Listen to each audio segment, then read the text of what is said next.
Ready?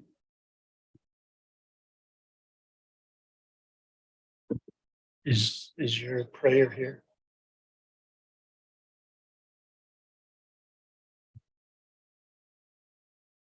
Maybe I tell you what. No.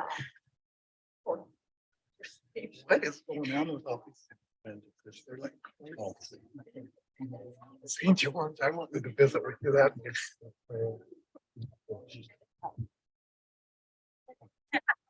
They're out discussing. So. It's been a protest. See Anderson kids on the. Basically, a place you can go play. It's nothing to do with council. He's kind of excited about it. You see us?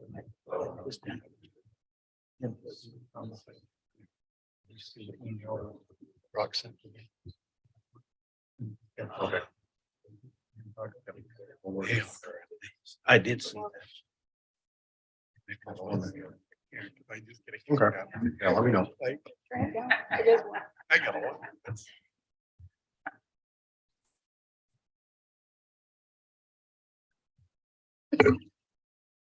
You want to have. What? You have it on? Or did you have it on? I'm glad I was with you as well. Marlene Dill.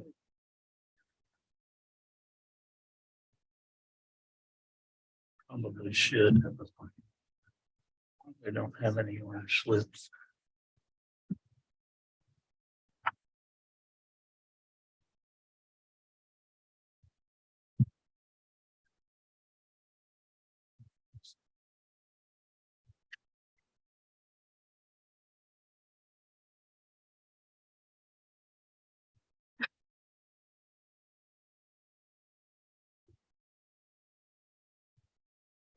Don't have an overlay. It's all. We're locked out there. We got no code. Oh, well, just like at home. Just like I'm- Okay, it's a few minutes past 5 o'clock, and so we'd like to call this regular scheduled meeting of the Santa Clara City Council to order. I'd like to thank everybody for being here in attendance. I'm Mayor Rick Rosenberg. We have present tonight the full city council, Councilman Jarrett Waite, Councilman Denny Drake, Councilman Krista Hinton, or Councilwoman Krista Hinton, Councilwoman Lena Mathis, and Councilman Ben Shakespeare. So appreciate everybody being here tonight. I'd like to begin the meeting with an opening ceremony and Pledge of Allegiance. We've asked Councilwoman Hinton to lead us in the Pledge of Allegiance, and then the opening comments and prayer will be offered by Marlene Deal. She's with the St. George Interfaith Council. But everyone please rise and salute the flag. Please join me in the Pledge of Allegiance. I pledge allegiance to the flag of the United States of America.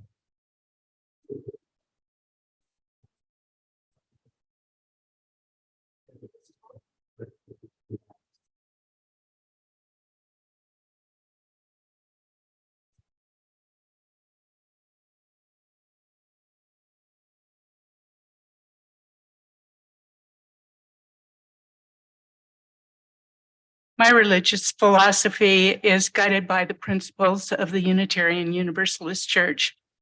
Social justice is one of those principles. I became aware of an incident that happened on September 21st, 2022. A citizen was in the St. George Public Library and saw a digital display of banned books. The occasion was Banned Books Week, which celebrates annually the right to read. This citizen was offended by one of the books in the display, sent a demand for removal to a county commissioner who contacted the director of the county libraries, who immediately had the book removed. I found it disturbing that one citizen and one county commissioner could dictate what all of us can see in our public libraries. It prompted me to think about book banning and what standards are considered when banning a book from our school or public libraries. It turns out that more than 150 books have been banned in Utah, and 22 books have been banned in Washington County. House Bill 374 instructs schools to immediately remove any books from the library or classroom that include pornographic material. That is broadly, and I mean broadly, defined by the Utah Criminal Code. If there is even one scene in a book that someone finds offensive, they can demand that the book be removed from the shelves. The literary value of the book does not have to be considered. This strict interpretation would mean that almost none of the classics could be considered pornography-free. Even the Bible could be banned, and it has been in several places in Texas. It turns out that a very small number of citizens are involved in these outraged complaints. Less than 35 people in the state of Utah have filed complaints asking for books to be banned. That leaves about 191,200 people in Washington County and 3.338 million people in Utah that do not have access to those books in their libraries. As local leaders, you have the choice to react to demands by outraged citizens, or you can choose to follow the protocols that are in place for processing these complaints. Before you participate in the process to ban a book, please think of the readers. All students and adults in our state deserve to have themselves represented in library materials. We need to dampen the outrage that targets other beliefs, gender issues, and races. Thank you. Thank you, Mrs. Deal. Okay, item number 3, conflicts and disclosures. Council, is there anything on the agenda tonight that you may have a conflict of interest in that you need to disclose? I have to disclose the firm I'm working for is involved in item number 5 and item number 6 on the agenda. Anybody else got anything to disclose? If not, I have had a request for some public comment. I think it's Mary. You guys can come up and introduce yourself to the council. My name's Mary Kay Welch, and we represent Southern Utahns for Transparency. And I sent an email to all of you inviting you to visit with our guest. We brought him here so he could speak with you briefly. And also we wanted to let you know that we're having a public event tomorrow evening. We'd love for all of you to come. It's in Washington, and I'll send an email later tonight when I get home with the details about that. So we really invite all of you to come to that so you can hear more. But I'll let Mr. Clements speak with you. Hello. The reason why I'm here is Just because need to introduce yourself. my name is David Clements, and I understand there's some very concerned constituents that want to have a robust dialogue on your election infrastructure, specifically ES&S, which is the machines that you all use. I've been someone that's overseen audits in 8 counties, and we've worked with national experts, and there's many issues. And the reason why I'm bringing this to your attention is this year you'll have some degree of authority as the canvassing board for elections. And I think it would be very, very helpful to not only understand these systems, but take the time to hear viewpoints that aren't from the vendors, because the vendors are basically living under a rock. The polls out there right now, this is a national crisis. 74% of one major party has lost faith in our elections. That's not a good thing. 50% of independents feel the same way, and even 40% of Democrats are losing faith.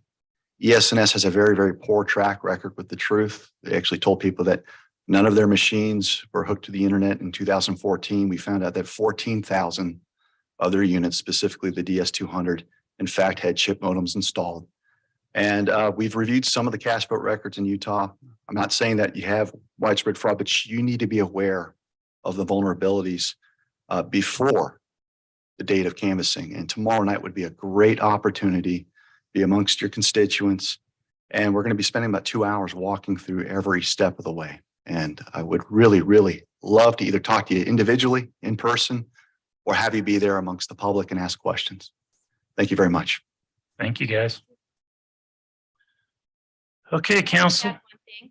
Yeah. On our Need website, your name. Wendy Godleski, on our website, southernutahnsfortransparency.com, you can click to the audit, or actually just go on the Lieutenant Governor's website for Utah. The whole state of Utah, they finished up their audit of our election system and published it December 13th, so a month ago. It's 80 pages of flaws that they found in our election system. And it's just the tip of the iceberg. So I would advise you to maybe start there if you're wondering what are some of the vulnerabilities in our election systems in the state of Utah. Thanks. Thank you. Okay, council, a working agenda. We do have a public hearing. This is a public hearing to receive public input regarding an amendment to the Santa Clara City fee schedule for garbage and blue can recycling due to Washington County solid waste increase. Rob? Yep. So the Washington County Solid Waste recently passed a rate increase. They tend to do almost on an annual basis. They sent those rates over, which increases the rates that the residents will pay for residential pickup in Santa Clara as well as on the blue can. The current garbage rate for the residents is $13.24 and $5.95 for the blue can recycling. They will go up to $13.83 for garbage and $6.20 for the blue can recycling. Any questions for Brock, council? I have a question. Yep. On the rate schedule that was sent to us, it shows the current rate at $12.24 going to $12.83. Do we have an additional charge? And Yeah, that's why the city has an additional $1 charge on the residential garbage pickup, which stayed there. That's why that's what we currently charge on our bill is $13.24, and though the solid waste is $12.24, and then we have the addition on the blue can recycling, the 25 cents on for administrative charges. Thanks. Yeah. Any other questions, council, before I open the public hearing? Maybe I could, sitting on that board, let you know that we have a 10-year contract for our garbage pickup. And in that contract, there is rate increases on an annual basis to help offset wages and costs going forward, but that it is minimal in, of course, not to those on fixed incomes, but it is to have garbage picked up and recycling done seems to be a moderate fee. Thanks, Denny. Okay, has anyone come to speak on this item tonight? If so, come up to the mic and state your name and your address for me. Can't talk anybody into it. Okay, council, we'll go ahead and close the public hearing. And go through the rest of the consent agenda. You have before you tonight the claims and minutes from the January 11th City Council meeting minutes, the January 11th executive session minutes, and the claims through January 25th, 2023. Are there any questions on the claims of the minutes, council? The other item is the calendar of events. Don't forget, tomorrow night, we have the combined city council work meeting with Ivans City Council. It's at the Ivans City office at 5:30 tomorrow.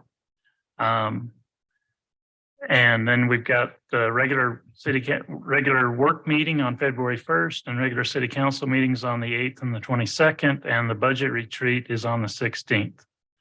So hopefully those are in your calendar. Is there any question on the consent agenda, council? Do you want to do it all as part of one motion?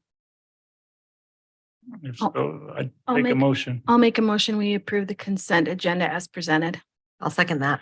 Got a motion by Lena and a second by Krista to approve the consent agenda as presented. Any question on that motion, council? This is a money item with the claims. Ben, Aye.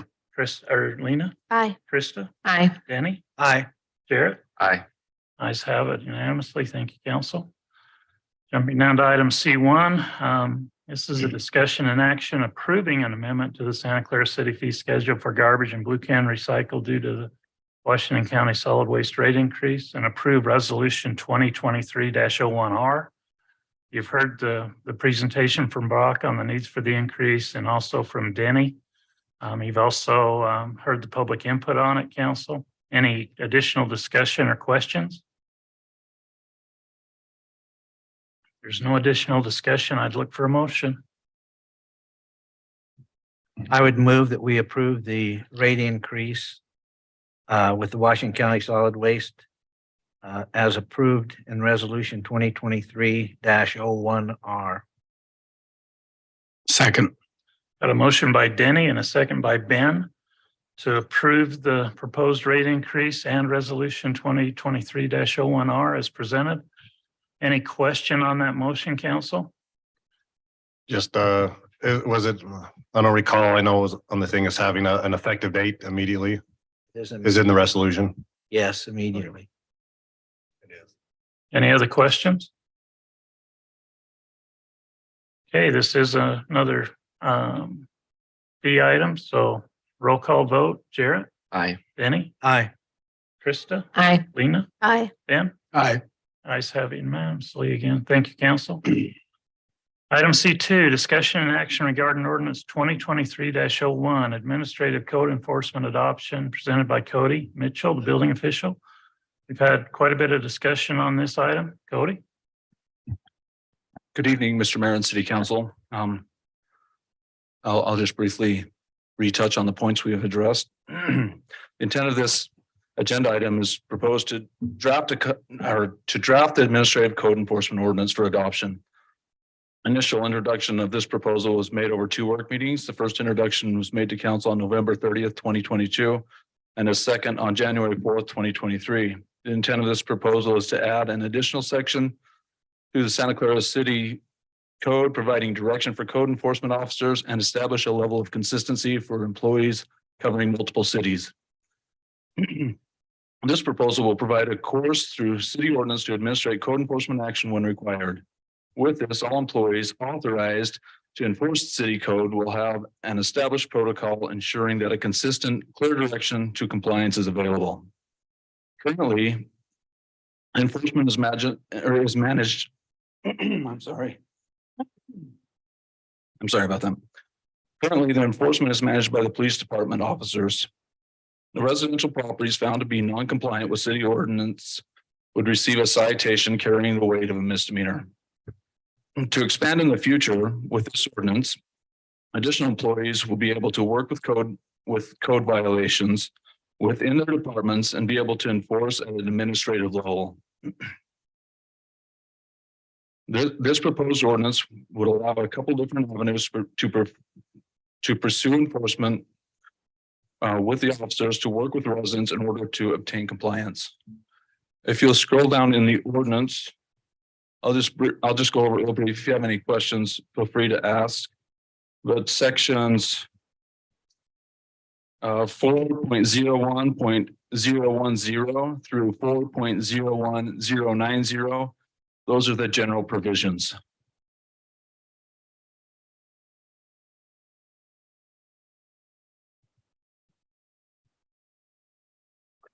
Section 4.01.1. Hang on. Drum roll. 0.100 are the definitions. And sections 4.10.40 through 4.10.160, that is the general authority of offenses. section. So kind of the lower part after the definitions are the nuts and bolts to the ordinance and the tools to obtain compliance. With this, you'll remember that there was a notice of violation that could be sent out. That's a timely manner. It would start with a courtesy notice, go to a notice of violation with a time limit to comply before it gets into the code enforcement action. The second tool that we would have would be just an administrative citation that would offer a warning first and then go into a fee schedule. So any questions at this point? All right, so currently Title IV of the Santa Clara City Code is reserved, and staff feels that this is a good spot to make this information available. And if it is adopted tonight, I would be back with a consolidated fee schedule to amend, to assess or to build an assessment schedule in order to build the fees with inside that consolidation. So any questions now? Questions, council? I know it's been before us a couple of times for discussion before. And legal has also reviewed it. Do you have anything to add, Matt? No, I other than just to say I support this, I think this makes sense for a couple of different reasons that we've talked about before, so I won't go into that, but. Okay. And just to clarify, this does get us where we share with Ivan's fire and police. This does get us a consistent ability for them to, between cities. We kind of cleaned it up to where it's a consistent way for them to. Yeah, yes. With my past, I can tell you that this puts one thing in line with Ivan City, the enforcement side. Now there's a variety of difference in the codes. There's a learning curve with code enforcement, and the cities aren't identical. There's different visions for each city, but yeah, on the enforcement side, we would mirror them. Yeah.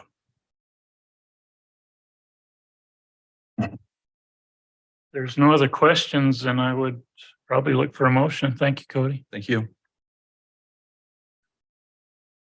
I can make that motion.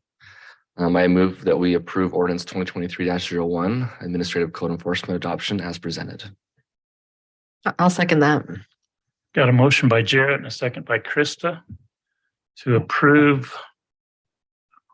Computer.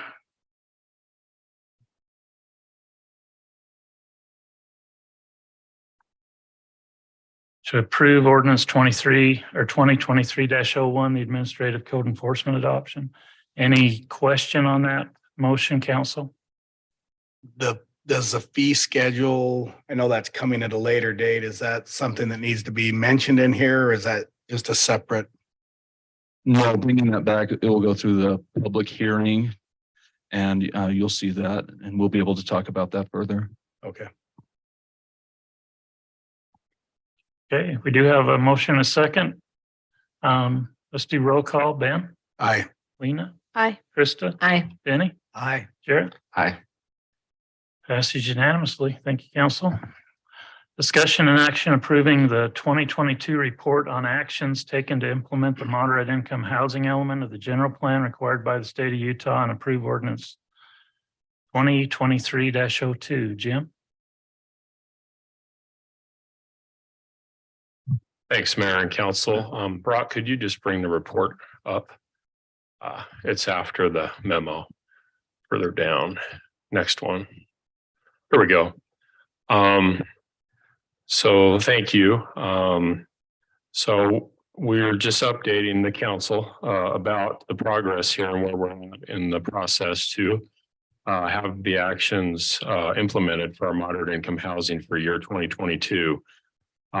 This past year, the state changed code. Specifically section 10.9A408 was revised in 2022 and took effect on July 1st of 2022. And that now requires cities to provide benchmarks and timelines for each selected strategy. And so back in 2019, when we adopted the moderate income housing element of the general plan, we identified 4 items. And so those 4 items are things that we have been working on. If we could scroll down to the next page, Let's go right a little bit more to strategy number 1. Okay. So what they want is benchmarks and timelines. And so if you go to item number 1, it says rezone for densities necessary to facilitate the production of moderate income housing. If you go to bullet point 2, it talks about Desert's Edge. In 2022, the Planning Commission and City Council approved a rezoning project plan for the Desert's Edge project. In 2022, the Planning Commission and City Council approved the site plan and subdivision plat, allowing for the project to proceed. The subject property is just over 20 acres. So it goes on to explain it. And then if you scroll down just a little bit more to the timelines, if you see the third, where to go, bullet point, the second bullet point, Desert's Edge Phase 2, 60 apartments will likely be under construction in 2023 to 2024 with anticipated occupancy in 2024. And then Desert's Edge Phase 6 is the additional 60 apartments for a total of 120 will likely be under construction in 2024 to 2025 with an anticipated occupancy of 2025. So this is what they're asking for. This is what the cities have had to go back and redo the reports to give progress, actions taken by the city and your timelines. So this item is required to go and have a public hearing with the Planning Commission because we're updating a plan that's part of the general plan. And so on January 12th of 2023, the Planning Commission held a public hearing and forwarded a recommendation of approval to the City Council. And so the state of Utah is requiring cities to adopt an implementation plan as part of the moderate income housing element of the general plan by city ordinance for 2022. And so that's what we're here tonight to act on. As far as state code, we are compliant with state code. The provisions that I've stated in the memo it does state to adopt an implementation plan, a city planning commission must hold at least one public hearing. Additionally, a public hearing to consider the implementation plan requires a 10-day notice, requires the date, time, and place of the public hearing. So once again, that public hearing took place on January 12th of 2023. At this time, city staff recommends that the city council approve the 2022 report on actions taken to implement the moderate income housing, an element of the general plan as required by Utah Code, Section 109A408 and subsection 109A4032C.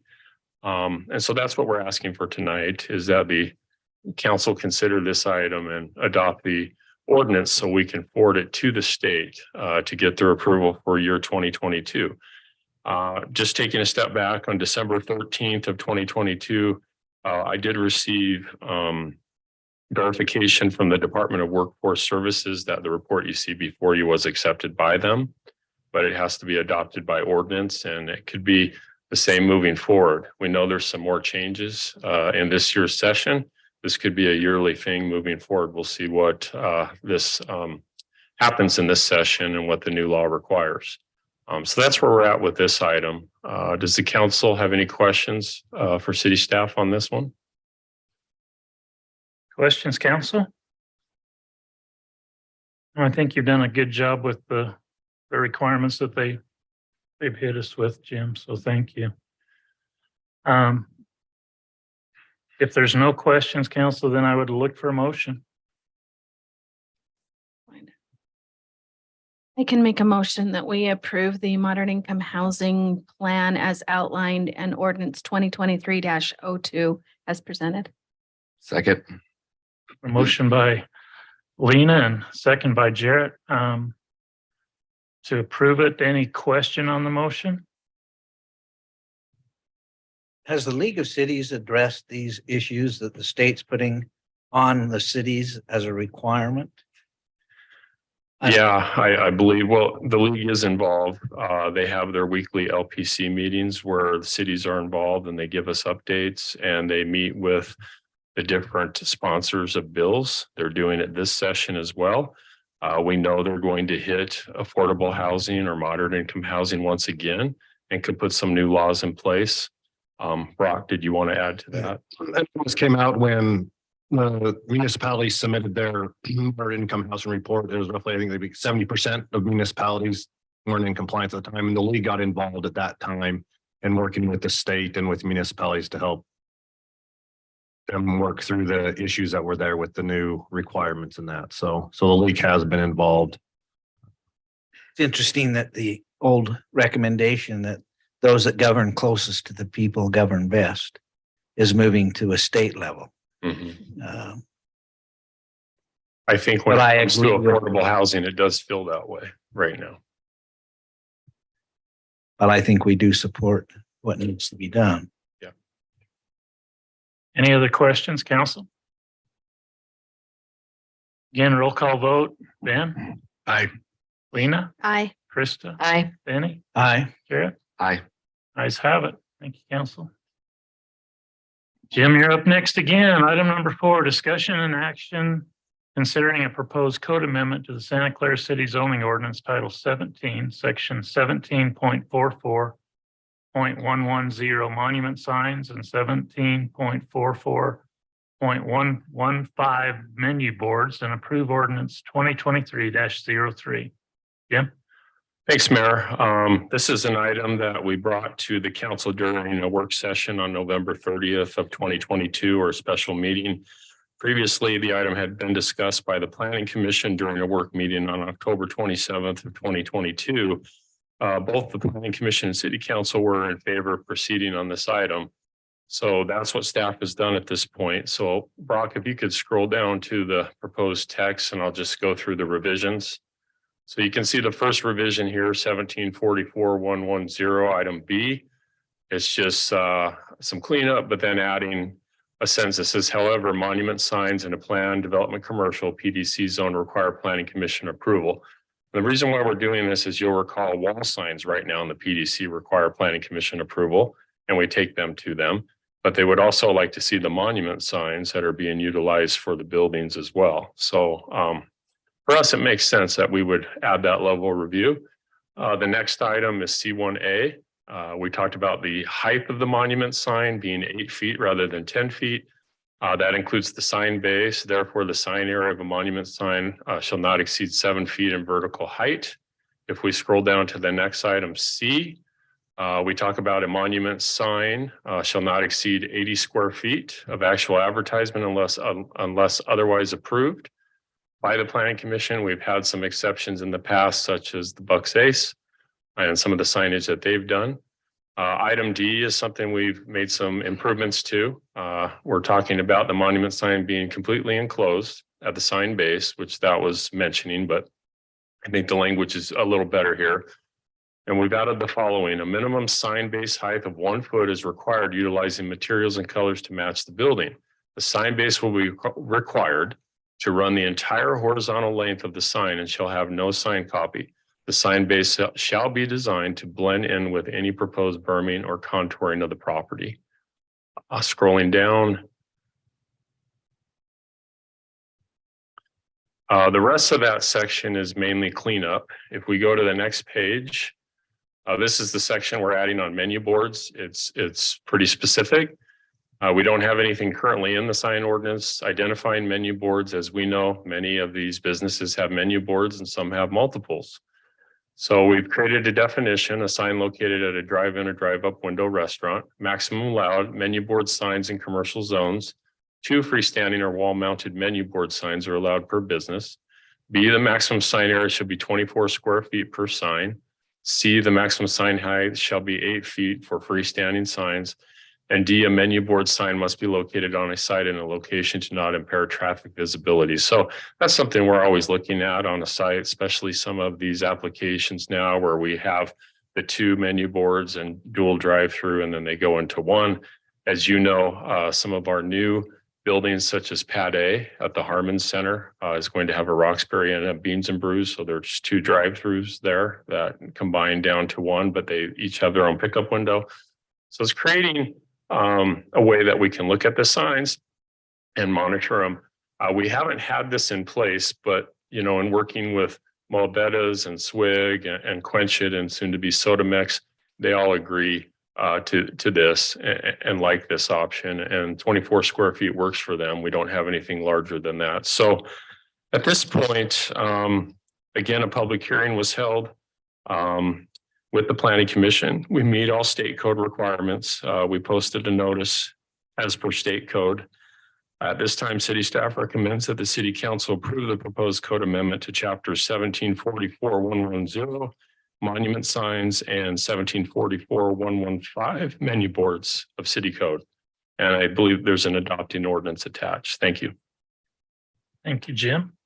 Council, any questions for Jim on this? This is also something that we've had quite a bit of time to review as well. Everybody's okay? All right, then I would look for a motion. I move that we approve the change on section 17.44110, the monument signs, and create a new section 17.44115 menu boards. Second. Got a motion and a second. The effective date, did we want? Effective immediately. Okay, We also need to add into the motion the ordinance approval.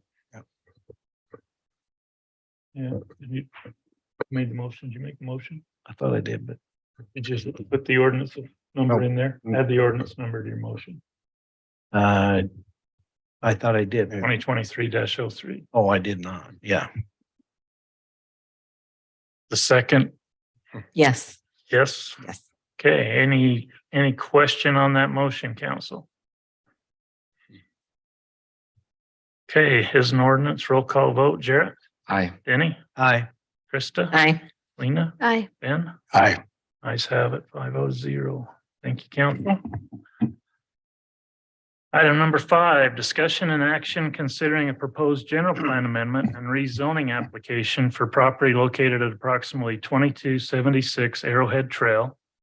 Parcels numbers SC-6-2-22-4148, SC-9-A-12, and SC-9-A-18, described as 1.47 acres. Split Rock Construction is proposing a general plan amendment from low-density residential LDR to Main Street Commercial MSC. The proposed rezoning is from the R110 Single Family Residential Zone to the Planned Development Commercial PDC Zone. Jim? Thanks, Mayor. And I'll go through this. I'd like to start, Brock, if you could pull up, I believe it's page 78 in the packet, but yours may be different. I think it's right after the report. It's the first exhibit. There we go. It's the one that shows the line right after the staff report. That first one right there in color. You could just bring that up. So the members kind of outline what the request is. Thank you for doing that. And so what you can see is this map just shows the line of what's low density residential according to the general plan land use map versus what's Main Street commercial currently. And so you can see the property that has frontage on Arrowhead Trail and a little bit wrapping the corner of Lava Flow is in the LDR. And then as you proceed to the northeast, it's Main Street commercial is the land use designation. The zoning line typically basically follows the same except for that triangle, that small triangle adjacent to Lava Flow is also currently zoned R110 up above in that area. So with that, I'll just leave it at that. I'd like to go to the site plan now, which I think is the page right after this. Yes, this one right here. Thank you. So the applicant's requesting a PDR zone. The PD zone has a lot of requirements in chapter 17.68 that has to be submitted with a project plan to be considered. And so we have received that detail and information. The site plan includes a total of 18 units in 6 buildings. So you can see the different units, the product line, or we'll let the applicant speak to it, but the terminology is a man cave being used for the project. These units range in size from 1,000 to 1,300 square feet. They equate to a density of 12 units per acre. However, there's no living area or apartment units included in these. The intended use will allow for personal storage of boats, cars, off-road vehicles, RVs, and other items. Each unit would be subdivided and sold separately to future owners. They do show the required setbacks. It's a little bit hard to see, but you've got the frontage on Arrowhead Trail as well as Lava Flow Drive. A 20-foot setback is required. So what they have is at the back of the back of a future sidewalk is a 10-foot landscape buffer. And then you would have the 6-foot solid wall and then another 10-foot landscape buffer on the interior before you get to face the building. So that's what they're showing there. The access to this would be located off a lava flow drive. That's the primary access. It's a 30-foot entry drive. There is an emergency fire access or emergency access only off of Arrowhead Trail, and that would be gated. That would only be used if needed. So basically, we have one major point of ingress and egress and a second point for emergency purposes only. Now, I'd like to talk about the landscape plan. We talked about that already. If we go to page 127 in the report, and I think the numbers are different here than the one I pulled up. We can go here, Brock, with the building elevations first, but if we scroll down a little bit, we'll have to scroll down quite a bit until we get to them. There we go. Yeah. And so you can see the elevations. The PD zone requires multiple building materials. And so the applicant is included a light and dark colored stucco, architectural metal panels, and concrete tile roofing. The code requires a minimum of 2 exterior building materials for all sides of a commercial building that are visible from any public street or adjacent residential zone. So from the site plan, that's going to be Arrowhead Trail, that's going to be lava flow, some different vantage points where you have to utilize those 2 different materials. So they have showed us that. The building elevation there, you see the height. I just want to mention that the height of these buildings is proposed at 23 feet, 3 inches to the peak of roof. You can see the large overhead door for an RV or a boat, which I believe is a 16-foot door. The zone does allow a height up to 35 feet, but they're showing a height of 23.3. They are showing some outdoor lighting. They're just wall packs on the building. They cannot exceed 16 feet in height, similar to a light standard. They're not proposing any light standards. They're just proposing the wall pack itself. And what I'd like to do is just kind of show the colored pictures. If we scroll down a little bit, we could run into those. The numbering's different than the way I had it, but keep going. Thank you. Okay, we'll start here. That would be the emergency gate.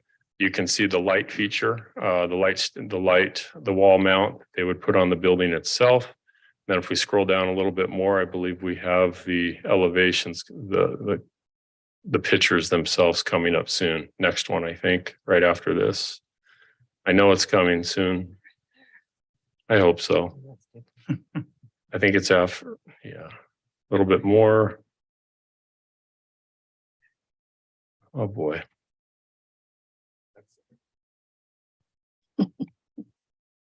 2 different applications, and there was some repeated information with the 2 applications.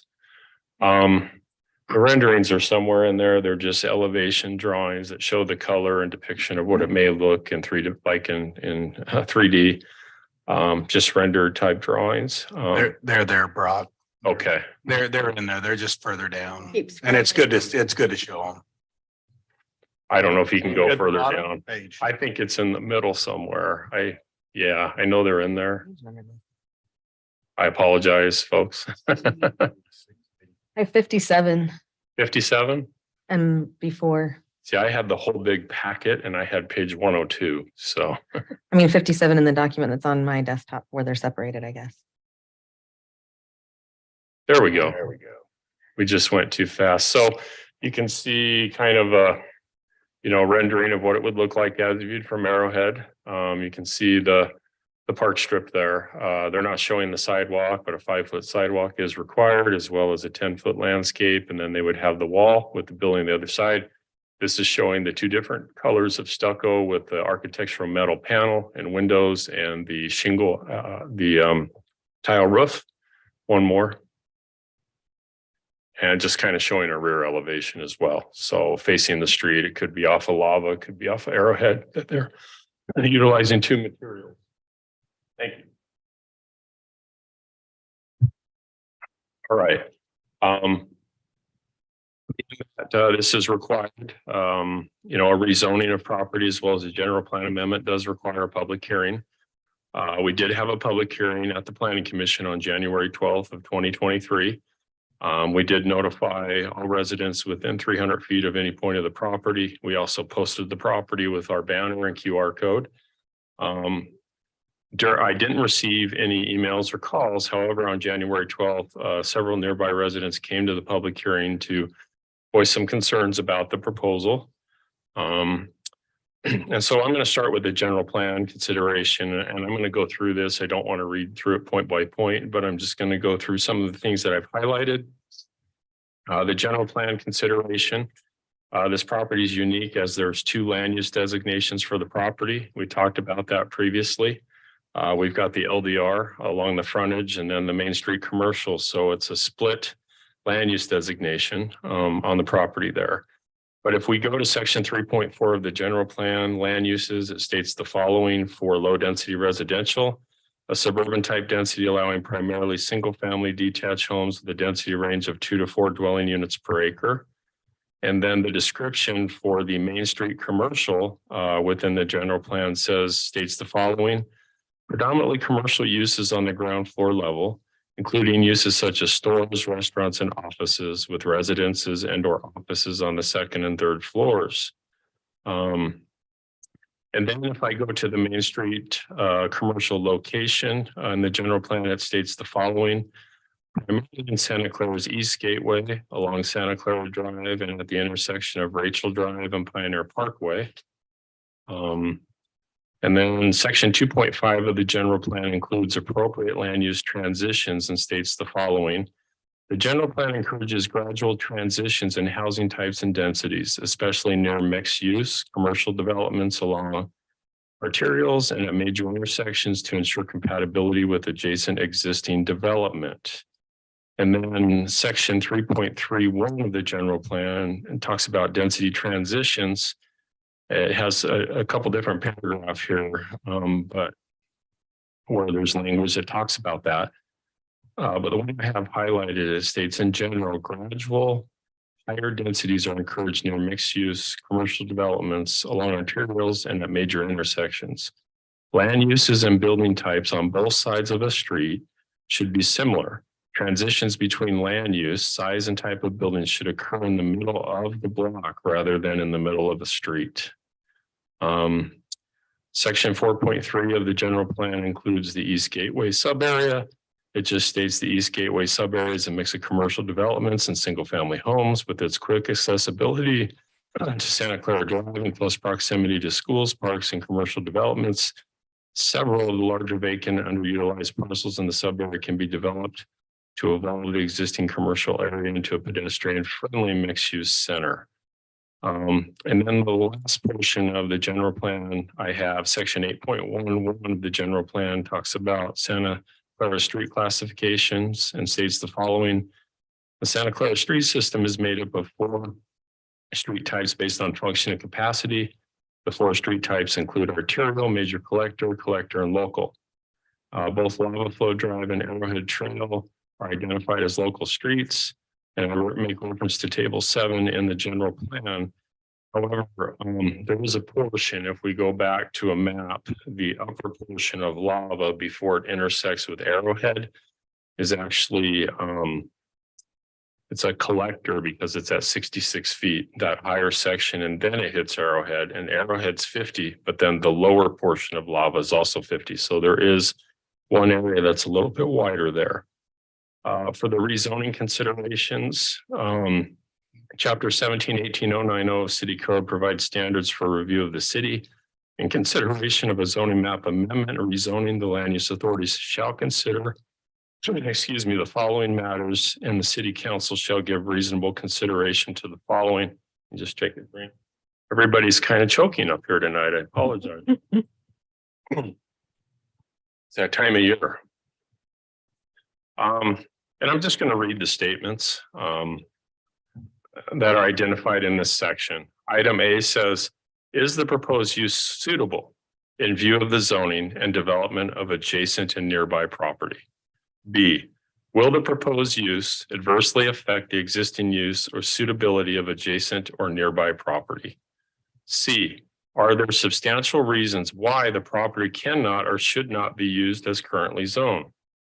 D, Will the proposed use cause an excessive or burdensome use of public facilities or services, including but not limited to streets, schools, water or sewer utilities, and police and fire protection?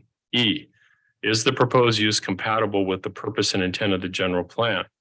F, will the use be consistent with the purpose, intent of the proposed zoning district?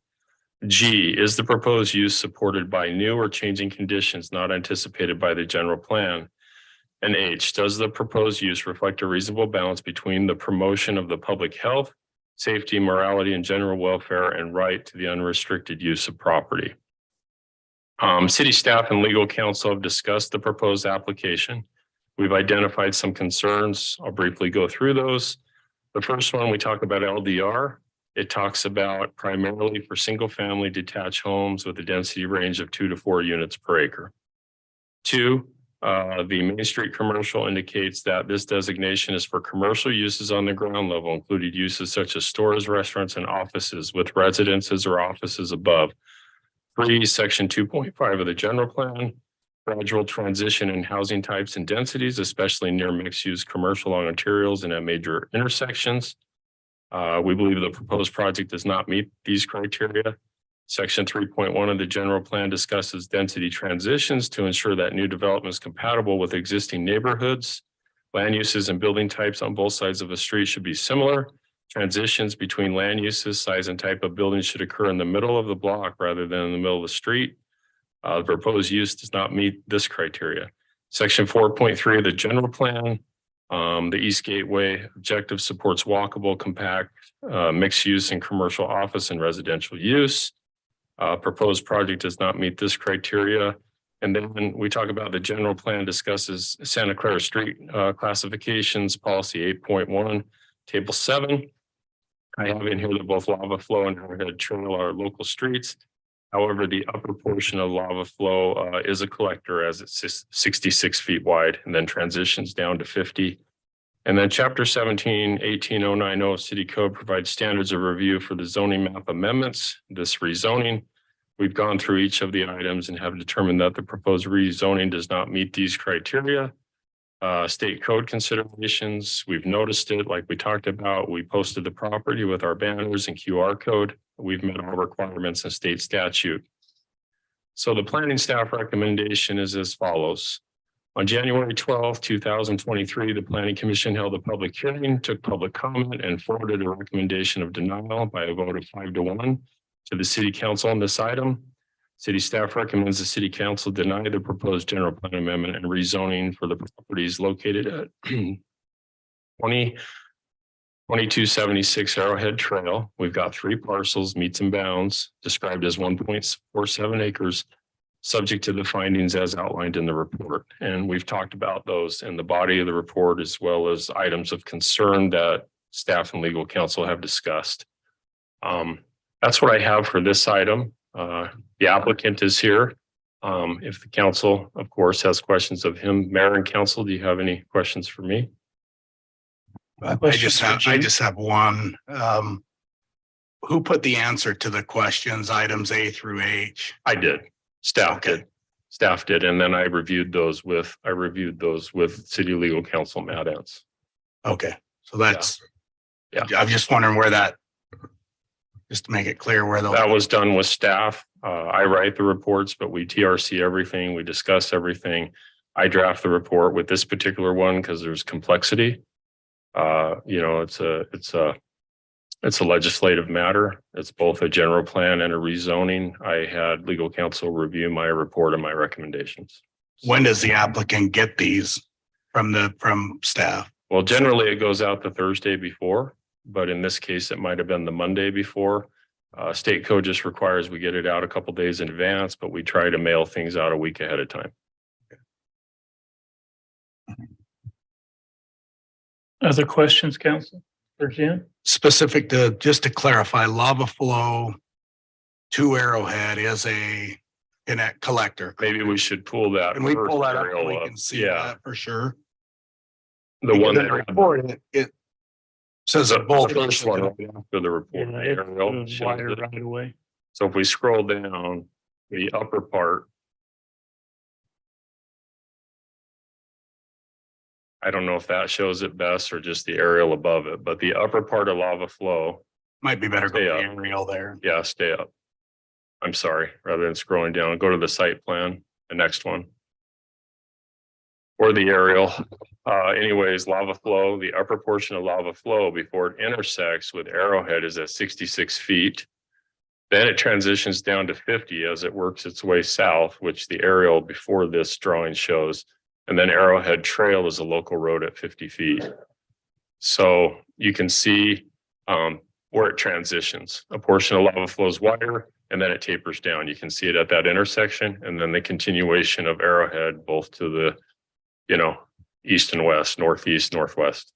So the entrance to the project is on the wider section of The lava flow. primary entry to the project is off the collector. That is correct. Off of lava flow. The emergency is off of Arrowhead. Okay. Yes. Other questions, Ben? That's all I have. For Jim? Anybody else got a question for Jim? Did we determine that Arrowhead is a dedicated street all the way through? It's been Yes. rededicated Yes, it is. and Okay, thank you, Jim. Okay. Applicants here? Want to make a presentation?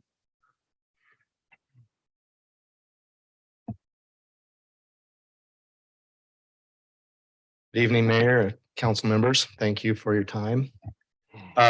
Introduce yourself, Bart. All right, I'm Bart Smith. I'm with Split Rock Construction.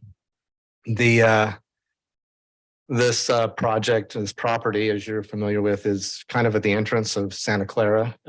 Prior to us purchasing the property, it had an abandoned home, abandoned outbuilding, and a lot of vehicles and debris, which we've since cleaned up, raised the building and leveled the property. If you go to that map, the aerial, where it divides the property, you'll see right there. The line, I mean, there are two zonings there, the MSC and the LDR. And the MSC with the black line dividing that right there makes it very difficult to utilize one or the other. So we need to do some kind of a rezoning on the whole property so that we can utilize the property rather than it's not functional to do the two zonings, partially because the property to the north in that little that's undeveloped there's a large elevation change between those two properties, probably 15 to 16 feet between the upper and this property that we're talking about. We went to great efforts to try and find a project that would be first of all would be profitable, but also would be aesthetically pleasing to the entrance, that would not look like a commercial development from the Arrowhead side. We tried to choose something that would have low traffic use, something that wouldn't have a lot of impact on the roads. These man caves, as they're called, typically are sold for a pretty high dollar value, $350,000 to $500,000 per unit. They then build them out, and most people are putting $350,000 boats or $1 million RV inside of those units that they take out once or twice a year. And they might come there and look at it to get away from the family or just to watch a movie or something inside their little cave. So we tried to do something. We tried to keep the heights down. Instead of going to 35 feet, we tried to keep them at a more housing type level, even though there are houses that are 35 feet, but we were trying to keep everything really low impact to a neighborhood, because we are considering there are houses across the street, but there is commercial to the north of this property. And so we're trying to do some kind of a transition type project that would allow for the use. I would point out that there's only 17 units that in the numbering. There was one that was eliminated through the process, so that there aren't 18. There's really only 17 if you counted those. And then the other thing that we really focused on, and council member Ben Shakespeare pointed this out, we really wanted to keep the access off of the commercial side. So all of the access is coming in off of the lava flow. And the gate that was shown in that picture is a solid gate so that you don't really see through it. All of the units are facing inward so that you don't have any garages facing the street in any of those locations. And then I think what we had that picture with the landscape, it was so that you could see, and I don't know which one that was now, but it had, you could see the streetscape so that there's a wall, landscaping, and a sidewalk outside of the project for the housing on Arrowhead Trail. And then there were also all the sight lines were studied as far as going from the corner so that we can see in all directions when you're coming and turning into that project on lava, off of lava flow. I think that was just down here a little bit further. It had the sight line. I think it's right after the first set of these architecturals. Yeah. It comes up. Should be, there's the gate, and then it should be right after. I don't know where.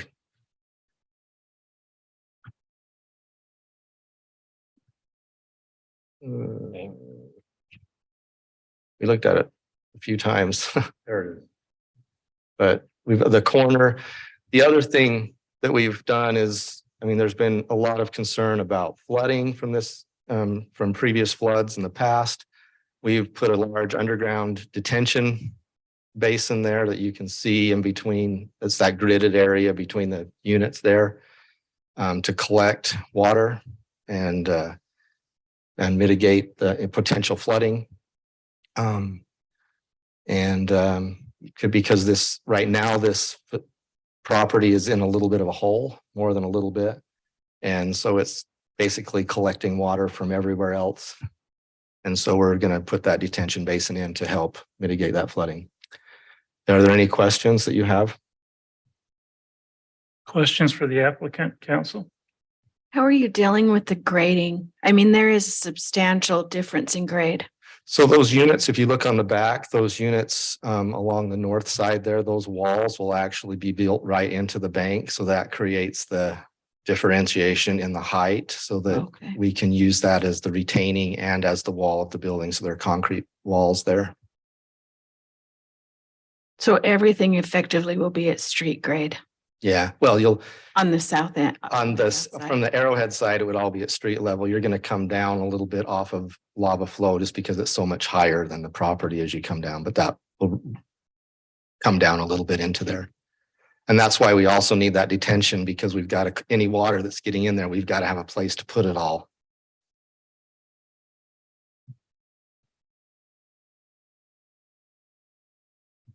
We built a detention like that over under the Bahama Bucks drive-through, and they're magnificent.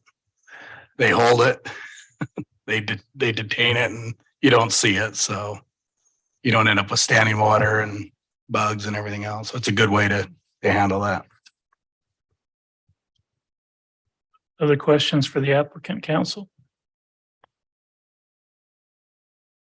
It may be specific to the uses.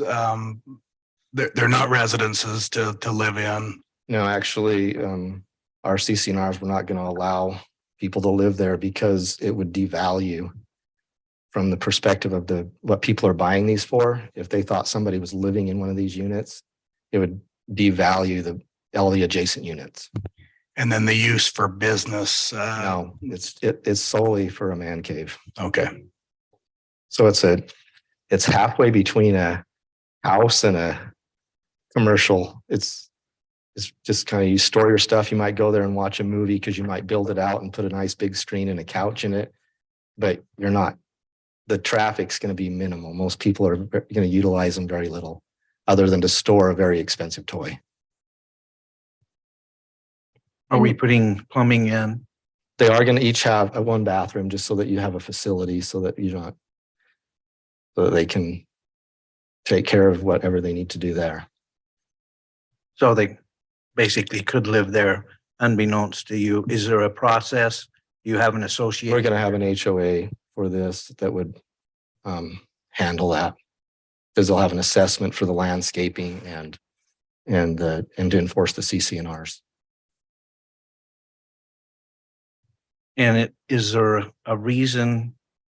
I mean, my big concern is the commercial areas we have in Santa Clara are very limited. And to trade, if we're going to rezone something from residential to commercial, I would certainly want to see something that turns a retail dollar that returns to the city much better than what we're proposing here. And I understand that, but the biggest issue with the property is that you have two zones right now. And you have the elevation change, which makes the portion of the property that's zoned commercial inaccessible to use it as commercial. And yet it butts up to the commercial, so it makes it not very valuable from a housing perspective to build houses there. So it just is, it's just an awkward piece because of the elevation change and the accessibility from a commercial perspective, because you can't access off of Arrowhead Trail for a commercial purpose. And so we're trying to find a transitional type product that crosses that boundary, that goes from commercial to residential, that deals with an elevation change in a very, very unique piece of property. So I understand what you're saying. I'm really concerned that we're turning it into an 11 units per acre development that really is of very little value as far as commercial is concerned, where we're taking south end of probably the only existing commercial that we've got that we could convert and making it into a storage unit. Well, I would guess I would not quite agree that it's a storage unit, because what they're putting in them is a little different. You've been over to Rod's, and I'm sure seen what he's got developed. Well, and I think if you looked at the elevations, if we looked at the color renderings, they're quite a bit different than what's at Rod's. Not a lot. So I guess my question on that would be, how would you access the commercial and the current zoning? Because there's no access off Arrowhead or off Lava Flow to the commercial side, the way the zone's done. You can make it commercial and access it off in Lava Flow, just like he's proposing you do with this. There's not enough room. Go back to the. If you'd have to rezone the whole thing to that.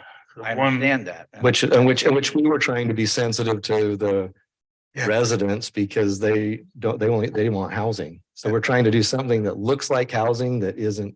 Yeah, that's the problem. You go commercial, and I would live by this. I'd put this by my current house right now 100 times over a commercial zone.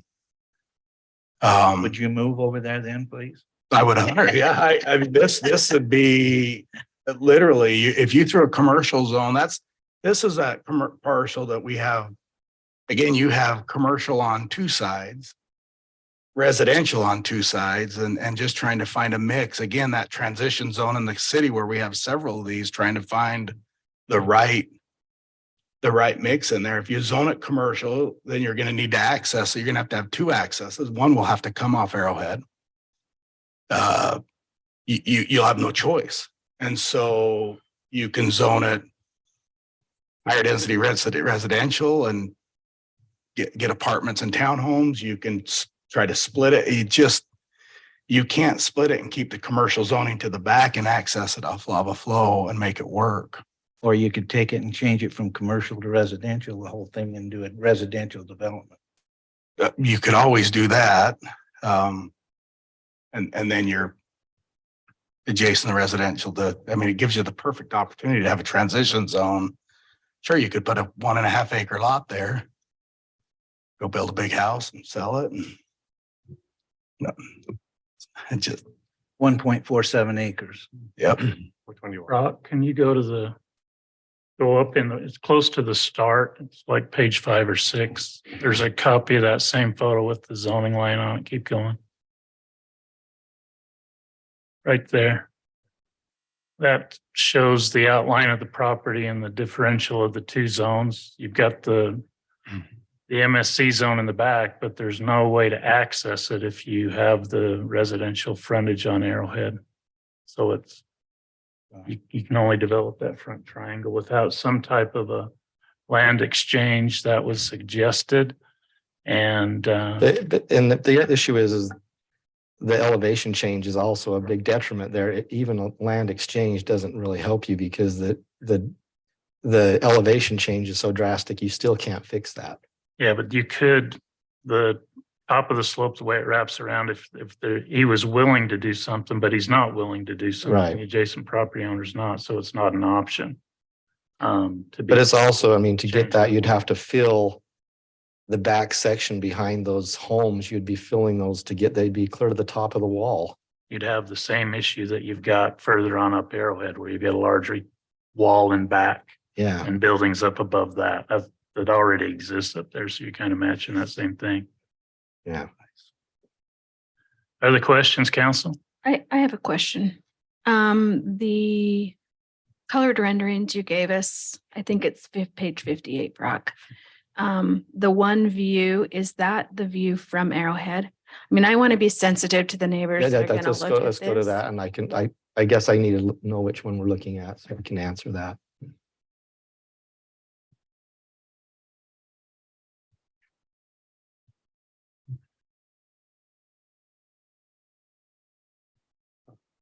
I think it's 58 in our packet. It scrolls through everything real quick. Sorry, Brock. Oh, you're fine. Right there. There we go. So Yeah. that would be the view. That view right there is basically standing almost at, not quite at the corner of Lava Flow and Arrowhead, looking back down Arrowhead, So looking north. looking that's looking northwest down Arrowhead Trail.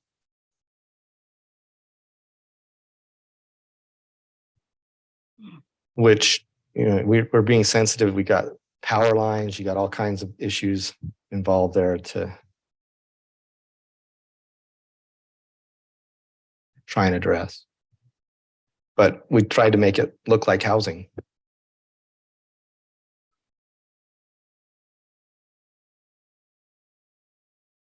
Other questions, council? This is maybe a question for Jim. What are the parking requirements on a unit like this?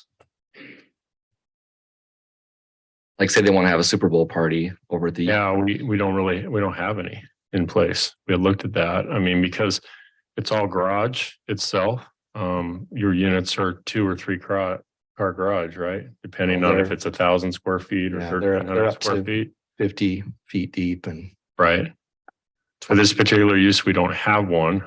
If we did, we'd have to have those 20-foot driveways in between the units themselves. If you look at the site plan, but for this use, we don't because it's private and it's all parking on the interior when you roll up the doors. So. Okay. Then like the other man case we looked at Silverado, they had a driveway. It was on a street. They did, but they were doing a dwelling unit. And so theirs all include a unit, a 1 or 2 bedroom studio with a bath and living space.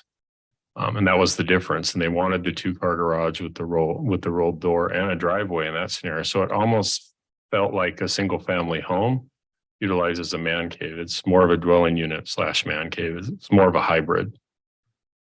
That's why I asked the question, were these going to include dwelling units? And the answer I've received is no. So In our opinion, that would devalue them. And the people that are buying them, they would be really upset if they thought someone lived in a unit. and the living space necessitates the requirement for parking. So if this had living space, they would be required to have parking. There's no living space here. And those ones were residential. We zoned them residential, not commercial. The other option we've talked about, and I'll just throw it out there, is we've got the split with the R110 and the PDC zone. As you can see, the development pattern, both to the east and west, to the right and left, and across the street is single family. this property's sat for some time and hasn't been developed. It's currently undeveloped. But we recently created that R16 zone, and someone could potentially do some smaller lots here and create that middle housing, that missing middle that we don't seem to have. Price points are changing all the time. I don't know what that would be, but potentially there would be room for 5 or 6 houses if they did an R16 there. And so that could be an option, and then transition into the man cave use, but that would require him partnering with the property owner to the north. I believe his name is Austin Anderson. And if you look at the aerial, you can see his entry drive into Lammy's. He owns that backside and entry drive and that vacant land. And the reason we asked them to talk to each other is because he also wants to do man caves. And we thought, they're both wanting to do the same product. Could they potentially work together? But we've been told that that option's not on the table anymore. So. And the other thing that you have to remember that elevation change is a big difference there. I mean, it's not, you can't fill it enough or you can't cut it enough to make that work without putting one in a hole or building one up really high. So a question on that, Jim, just follow up to an R16, wouldn't that require a zone change there? Yeah, it would go from R110 to R16, the new zone that we've created. And then the land use designation says 2 to 4 units per acre. There's 1.47. Depending on the density, let's say he got 5 units. I don't think that would require necessarily, actually it would. We'd have to go with MDR. I'm sorry, because it's a split zone. That's we've got some complication here because there's a split zone. So the land use designation would be MDR and the rezoning would be R16. But I think we could get 5 or 6 houses there on that frontage. Because we're talking lots that are 60 feet wide, not 10,000 square foot lots. So the reason I ask that is because one of the questions here says, are there substantial reasons why the property cannot or should not be used as a current zone? And we've answered it no. And from a development side, I have no idea how you can keep that zone the way it is. Because the current zone is R110. We've got single family homes all the way around it. With commercial in the back that's not accessible off lava flow. Oh, we've got some newer homes in the area. The home, if you pull up the site plan that's owned by a Mr. Gubler adjacent to this, that's a newer home. And he's got this behind him, behind an existing solid block wall.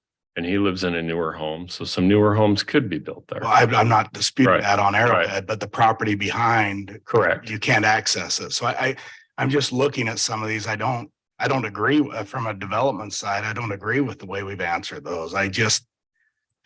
Yeah. No way this current zoning can be used as without making Right. changes to that. And we do our best, but it's a bit subjective. So you're probably not going to agree with it. And I understand that. We can agree to disagree.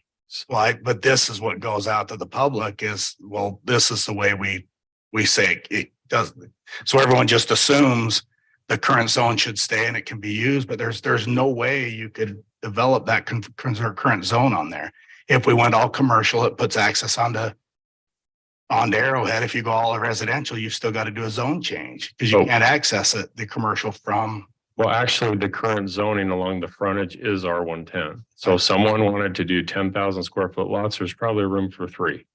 Right now, the way it sits with But the then frontage, 100 feet deep where that line is, that's the depth of the other lots on it. What do you do with the parcel behind though, with the current zoning behind it? Yeah, I don't know at this point. You work with the adjacent property owner and come up with a plan. But that doesn't work. That just doesn't. It does. It does, but it does. because Yeah. Austin's already got Yeah. plans going. We know that.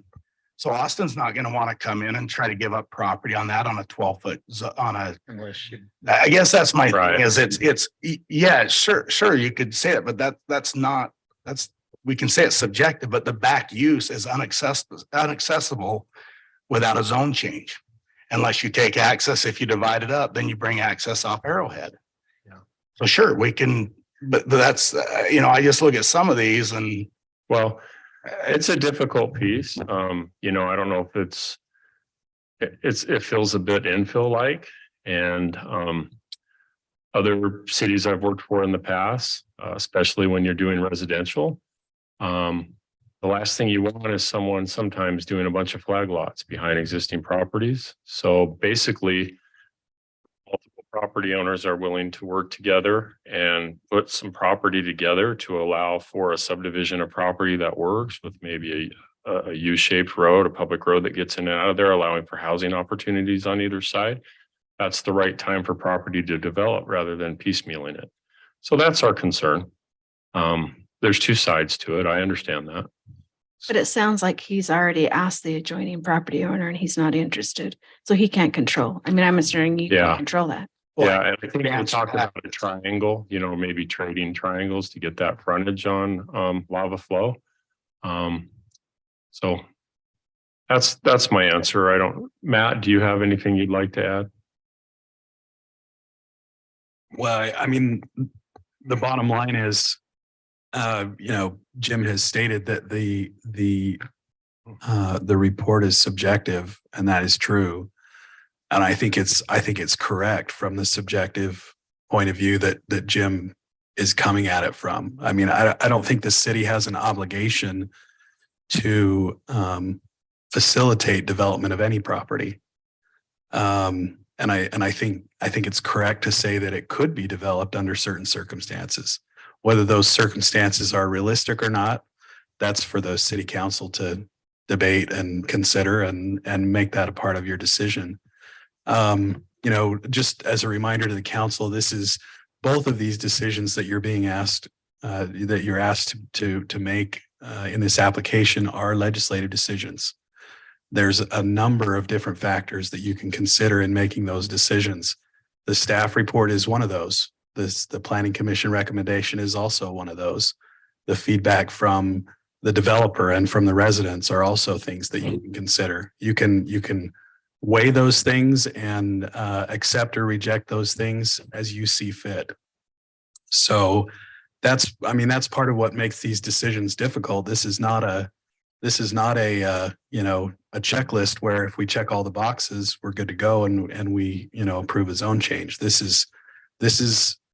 has a lot to do with what your vision of this property is and what your vision is for the city. So you can take all those things into account or you can discount them as you see fit. Bart, I have a question. Mhm. If you keep the commercial and do your man caves on the commercial and you do residential on the residential, I can't get access to that property. that's what I'm asking is, I know you've got access off lava flow. Where does it minimize so you can't get to the rest of the If you go commercial? back to that map, you can see That there's little a- corner that that comes point- down? What comes down and points that there's an elevation change right there too, which prevents it. How much is the distance between there and the commercial zone? I mean, the residential. That little strip right there. You're 20, It's less than 20 feet. Just Less- looking at the scale. about on the 20 other feet. roads.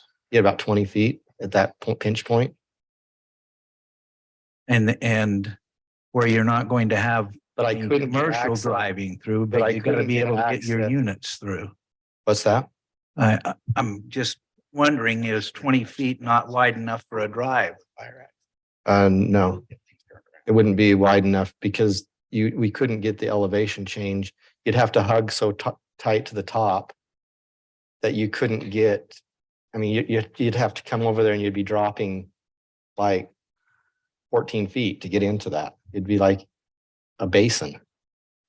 But you could put a wall there, right? Yeah, you could put a wall. I just don't think it wouldn't be functional. You couldn't pull a boat through that or a RV. You wouldn't want to pull $1 million RV through a 20-foot gap. I guess with what Matt said, I have a real, I mean, you knew the problems were there. Mhm. And the problem isn't the city council's problem. The problem is you bought two properties with two zones. I mean, more than one zone there. And No, I understand. I think the densities to go across the street from a residential and create, again, 11 or 12 units to the acre and have them 28 feet high or 35 feet high, to me is No, they're 23 feet high. 23 feet. No, if we went commercial, if we went to residential, we could make them 35 or 30 feet Wow. high. And to me, how many acres have you got residential? I'd have to go back and calculate. I don't know exactly. The properties, there's three of them, meets and bounds, and they're all kind of split. So it's hard to calculate exactly the difference between the two zoning districts that 1.47 acres is in. So I haven't seen that number. Mhm. I don't know. Because there's three different properties here. Because even, we'd have to rezone even along the main. Well, as we Even- went through the list that Jim had provided, one of the things that I looked at is that doesn't seem like it's a gradual change from residential to commercial. You're talking about a major change. It's like building 12 units per the acre is a medium density range, which unless you're planning something different, to me, doesn't create any gradual change from the residential into the commercial. We're jumping from residential right into commercial. Answer to your question, if you use the black line that was on that map, the property splits about 0.7 acres in residential, 0.7 acres in Main Street commercial, about half and half. Just based on the dimensions that are on the preliminary plat drawing or the zone change site plan.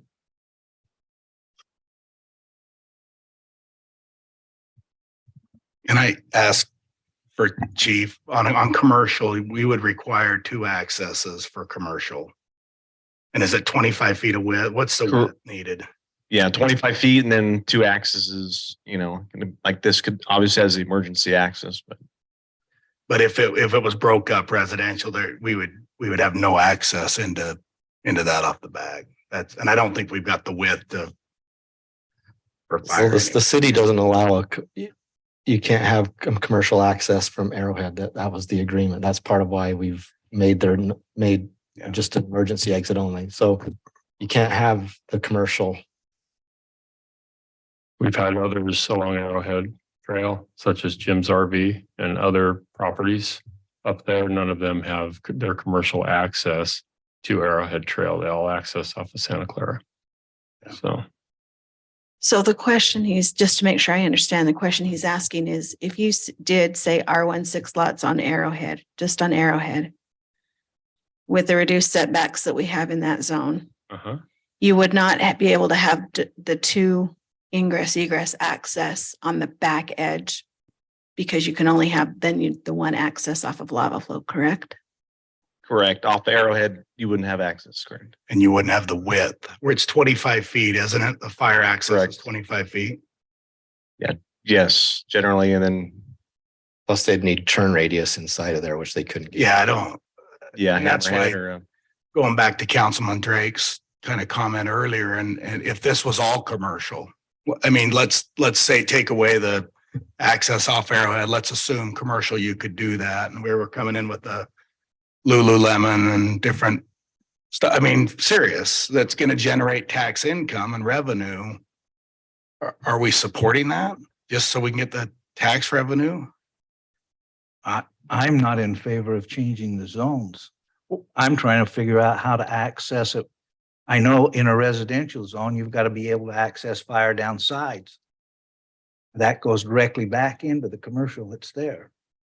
So access as far as the fire engine is concerned is also provided through the residential without even having to be prepared for. Is that not right? You would take fire access, Fire- take residential Is that access right? into the commercial. yeah, if you can get the grade on it, I mean, you could put a gate there, like a Opticom style gate or fire access gate, but that's, I don't know the design aspect of it. I just know the code on it. So if that would actually, fit in there, I don't know about that. So But you'd still have to have the second access for commercial. You've still got to have the That is the egress, second- egress, ingress out of there. So you're not going to limit it to the 1 access off that. So your commercial on that. I guess I just don't set. Well, I think the whole issue isn't the fire access. The whole issue is that location of the property lines to the various zone change, because if you don't have enough room to get from lava flow to the other side on the west, then you've got a problem with your commercial zone. And we've made these adjustments in the past on properties just like this. So To it's, accommodate the developer. well, to accommodate where you've got property that's split on with commercial and the way it's designated. So it's, I mean, this isn't the first time we've dealt with this. And so we look at, again, just trying to figure out the use in there. I just wanted to bring up the commercial side of it, that we're looking for retail. We're asking for traffic and everything else for the residential neighborhood. I'm looking for residential. Just looking at the acreage, I knew it was kind of 50-50. I just didn't know the number. What 0.70 is in the range of just over 30,000 square feet, and 6,000 square foot lots. You could get up to 4 to 5 if you did R16s here. A corner might be tough because there's a little ravine there, the corner piece and the frontage on both roads. But potentially up to 5 R16 lots could be put there. Fronting. On, Arrowhead. in the current R110 So 5 designation. In the current R110, but we'd have to rezone it to R16. The current R110 would allow for 3 lots because it's 30,500 square feet. It would allow for 3 lots in an R110. But an R16 is going to give them a slight bonus and maybe some of that missing middle housing that's talked about so often. Other questions for the applicant, council? Okay, Bart, I have one more question. Okay. If you take how you have your plat laid out right now, Mm-hmm. the grade with the corner that you have, that's part of the problem. Mhm. If you platted this for all R16, could you use a similar plat and make those grade adjustments? Realistic. Well, we'd have to go look at it. I mean, part of what we're able to utilize with the commercial, you can push those closer with those walls to Right. accommodate that grade. So that's Right. part of what's accommodating that. Which we have some reduced setbacks in R16, but But I'm just saying, we still would have to have those walls. In this case, those walls can be part of the building versus oh, two separate walls. But got you.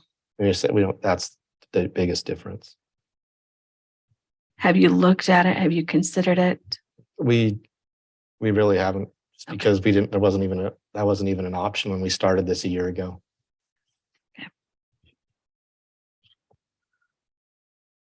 I'll just say that I tend to agree with Councilman Drake that I'd like to encourage housing in the area and commercial.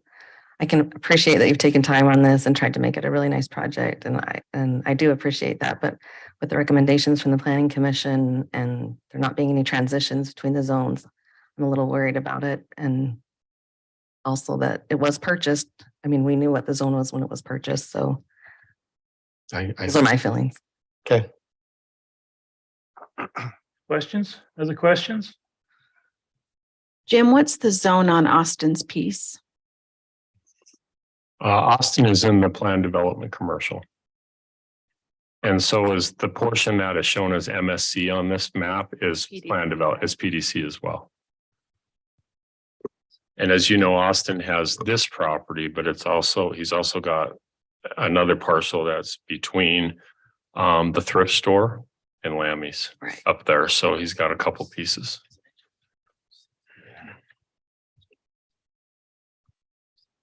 Council, any other questions? I for guess the my applicant? question is, so if we go to commercial, then we could look to try and put 10 to 12 units there. If we went to R16, because you got, And you're gonna have 5 driveways on Arrowhead.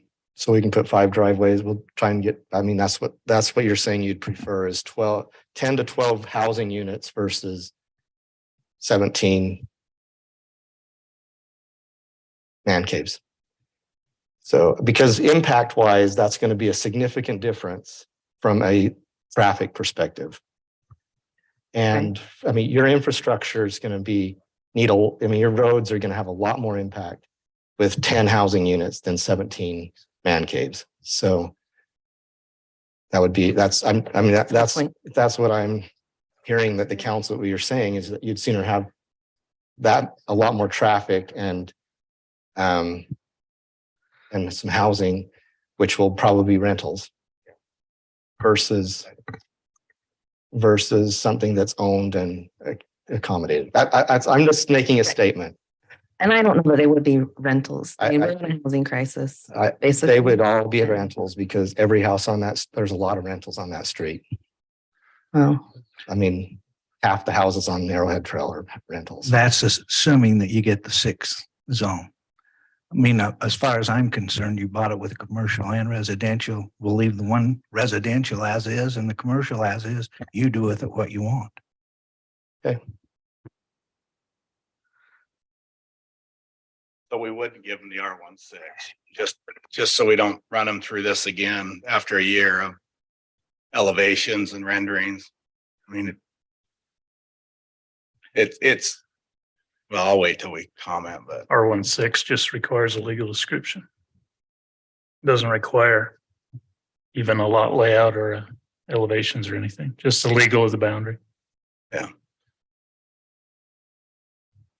yeah, we passed the ordinance for that. So I think it would get R16. Yeah, that'd be up to you guys, but as far as a zone change application to R16, it's a fairly simple application. It doesn't require elevations. It changes the zone to R16 and the zoning ordinance on R16 controls what can get built there. There is no landscaping plan development type activities as part of that.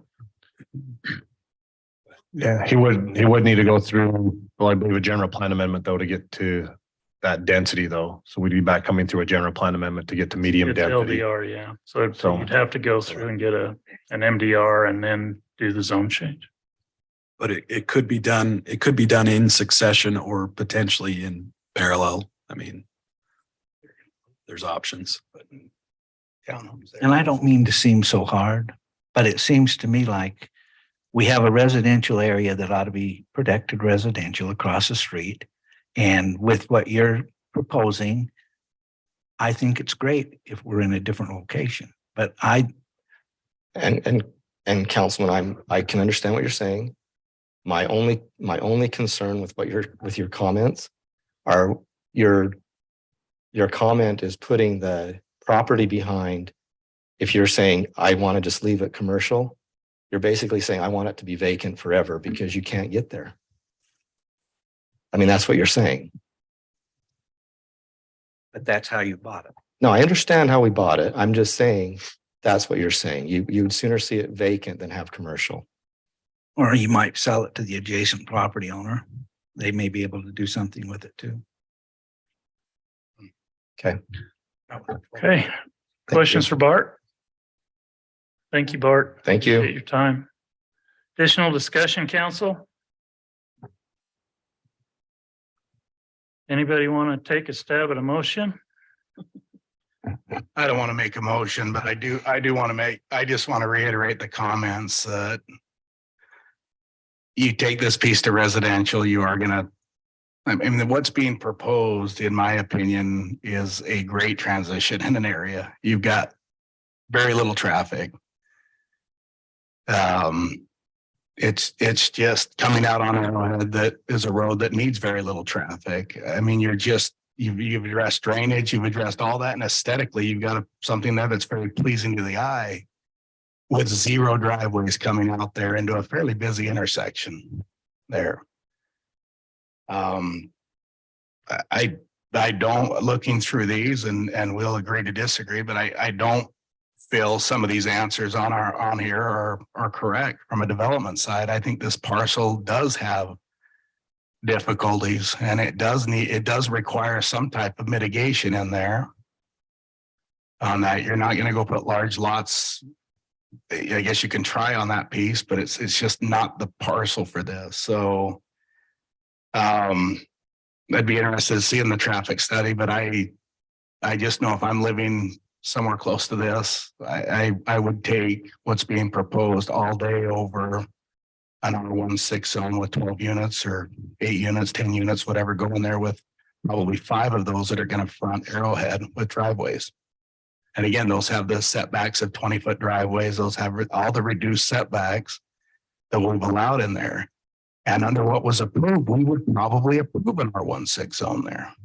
But it is going to feel like a multifamily use on that corner. So I just, as we look through this, I just, you know, I would just urge as we look through that to just kind of think those things through, because that's probably where it goes after that. So that's my feelings, and that's all I have, Mayor. Thank you, Ben. Any other discussion, council? I- Comments? I guess I would say I generally probably agree with Ben on all the points that he made. The dilemma I'm left with is if I'm a resident and I live across the street, am I going to want to see smaller homes increase traffic with lots of driveways versus the rendering that we saw tonight, which looks similar to a home with a block, like a home that's facing inward with a block wall on the back. And I guess that's my struggle, is trying to guess, having seen those renderings, where the residents fall on that. Jim, were there any residents at the public hearing? Yes. And what were their comments? I have some minutes, but they're just draft minutes, so I can go through that. Some of them may be here this evening. Is that okay with everybody? There's What's that? several of them are out there. Yeah, I see some folks behind me. Were the renderings in the planning commission packet Oh, yeah. and presented? Everything that you saw tonight was in there. I made a presentation and Bart Smith was allowed to make his comments. And then we opened it up to the public hearing. Gary Allred at 1983 North Rim View Drive in Santa Clara stated that the proposed development reminds him of the Silverton on Pioneer Parkway, which also had a lot of opposition. He expected the opposition to be even greater in this instance because the project detracts from the nature of the neighborhood. Mr. Allred thought the project was intended to get the maximum amount of profit out of the property rather than the best use of it. He commented that based on the size and maneuverability of the vehicles of the anticipated users, there will be a significant traffic impact on traffic. Wes Whitehead, 2190 Arrowhead Trail, asked for clarification on how wide the street will be between his home and the proposed gutter on the opposite side. There was some dialogue back and forth about the street widths, which brought up the fact that upper portion of lava flows at 66 feet. Mr. Whitehead was concerned that with the new neighborhood off the corner, there will be excessive traffic coming in and out. He asked how wide the driveway going into the project will be. I indicated that according to site plan off the lava flow, it's a 30-foot access drive. Mr. Whitehead expressed concern that someone towing an RV trailer will naturally swing wide and come out into the center lane. He noted that the intersection has a lot of traffic. He also expressed concern that on Arrowhead Trail, there will have to be considerable raise in the grade to get a vehicle down and straightened out. This could cause a hole at the intersection, which could cause a major problem when there is flooding. They talked about the flooding problems in this area that have been in the past. And any drain system would be very extensive. I have just two more. Jerry Larson at 2279 Arrowhead Trail reported that she has lived on Arrowhead Trail for 47 years.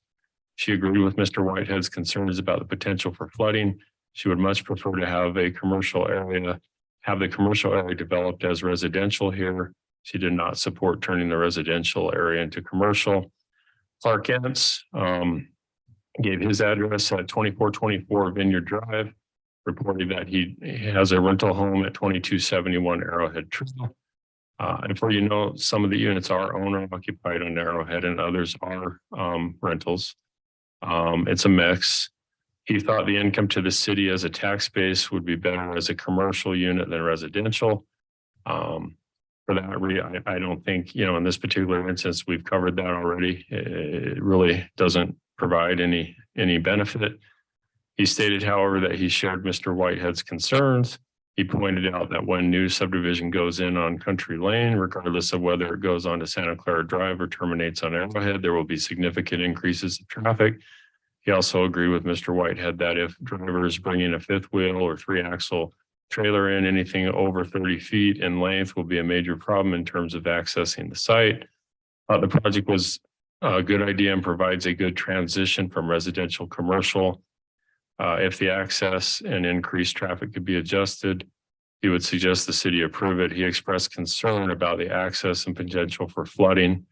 And then I don't know who stated it. It might have been a planning commissioner, but there were some comments that some people have toys. They've got hot rods and motorcycles and a number of things that they would use more than once or twice a year. And so could be some people that own a unit and utilize the unit quite a bit, on weekends, and other people only use it seasonally because this may be a second residence down here for them or just during the warm weather seasons, but we have a lot of warm weather here. But those were the comments. We had 4 people get up and make public comments at that meeting.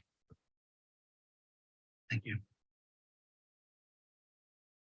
Any follow-up, Lena? No, it just sounds like the biggest concern was traffic. And I look at that from a residential perspective. You put residential homes on there, you're gonna add more traffic to that road versus what's even being proposed. And It's you just a already struggle. You have RVs going in the adjacent property above at Heritage Drive. They've got RV storage on that, open parking, RV and boat. And that's what Austin's bringing above this. So they're gonna. Yeah. Sorry, I didn't mean to cut you off. You're good. No worries. I don't have any more questions. Krista, anything else? I just would say this is a tough one for sure, but I think that what Matt said is right. We are in charge of the vision of what the city's supposed to look like, what we want it to be. Danny, anything else? No. Jared? Yeah, this is another tough one for sure. I can see the merit to the plan that's being presented, and I do think the developer's gone to an effort to make it blend as best they can. And I think the comment about that commercial just being vacant forever isn't necessarily true. Like, you could do a lot of things with that back lot. I'm thinking community garden, and I'm sure that could be a area for a dog park. I don't know. There's lots of uses. It could be, it's not like that'll be vacant forever. So it'd be hard to make it commercial. I think we've established that pretty well. So yeah, it's just a tough one. Okay, council, that's why you get the big bucks. Anybody want to make a motion?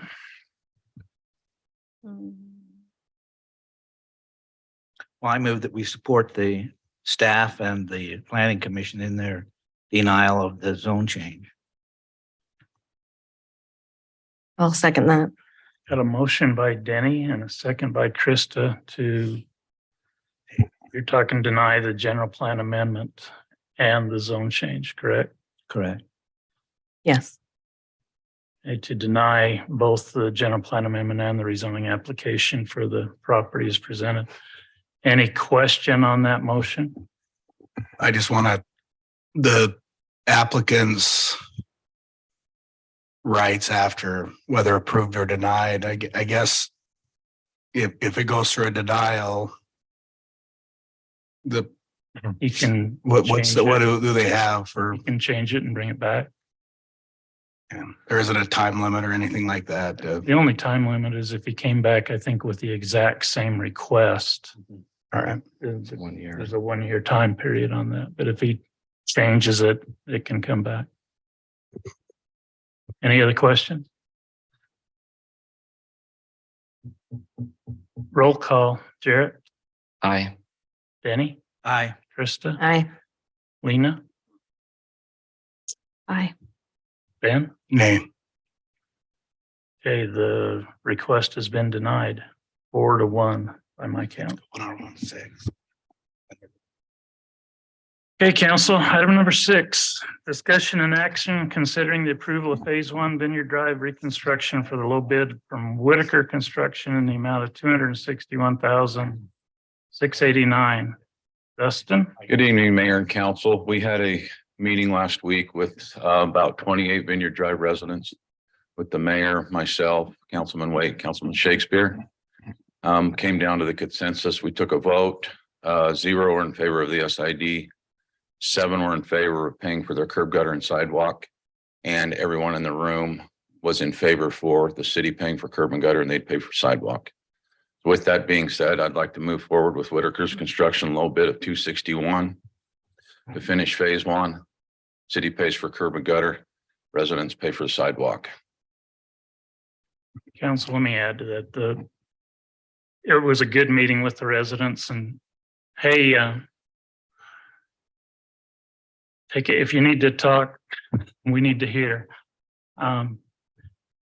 With the meeting with the residents was fairly amenable. We did have some hesitation or opposition, whatever you want to call it, to the residents being able to participate and fund the curb and gutter and the sidewalk at this particular point in time. There's some background that's going on here that you guys are all aware of. The Vineyards Phase 11 subdivision is under construction.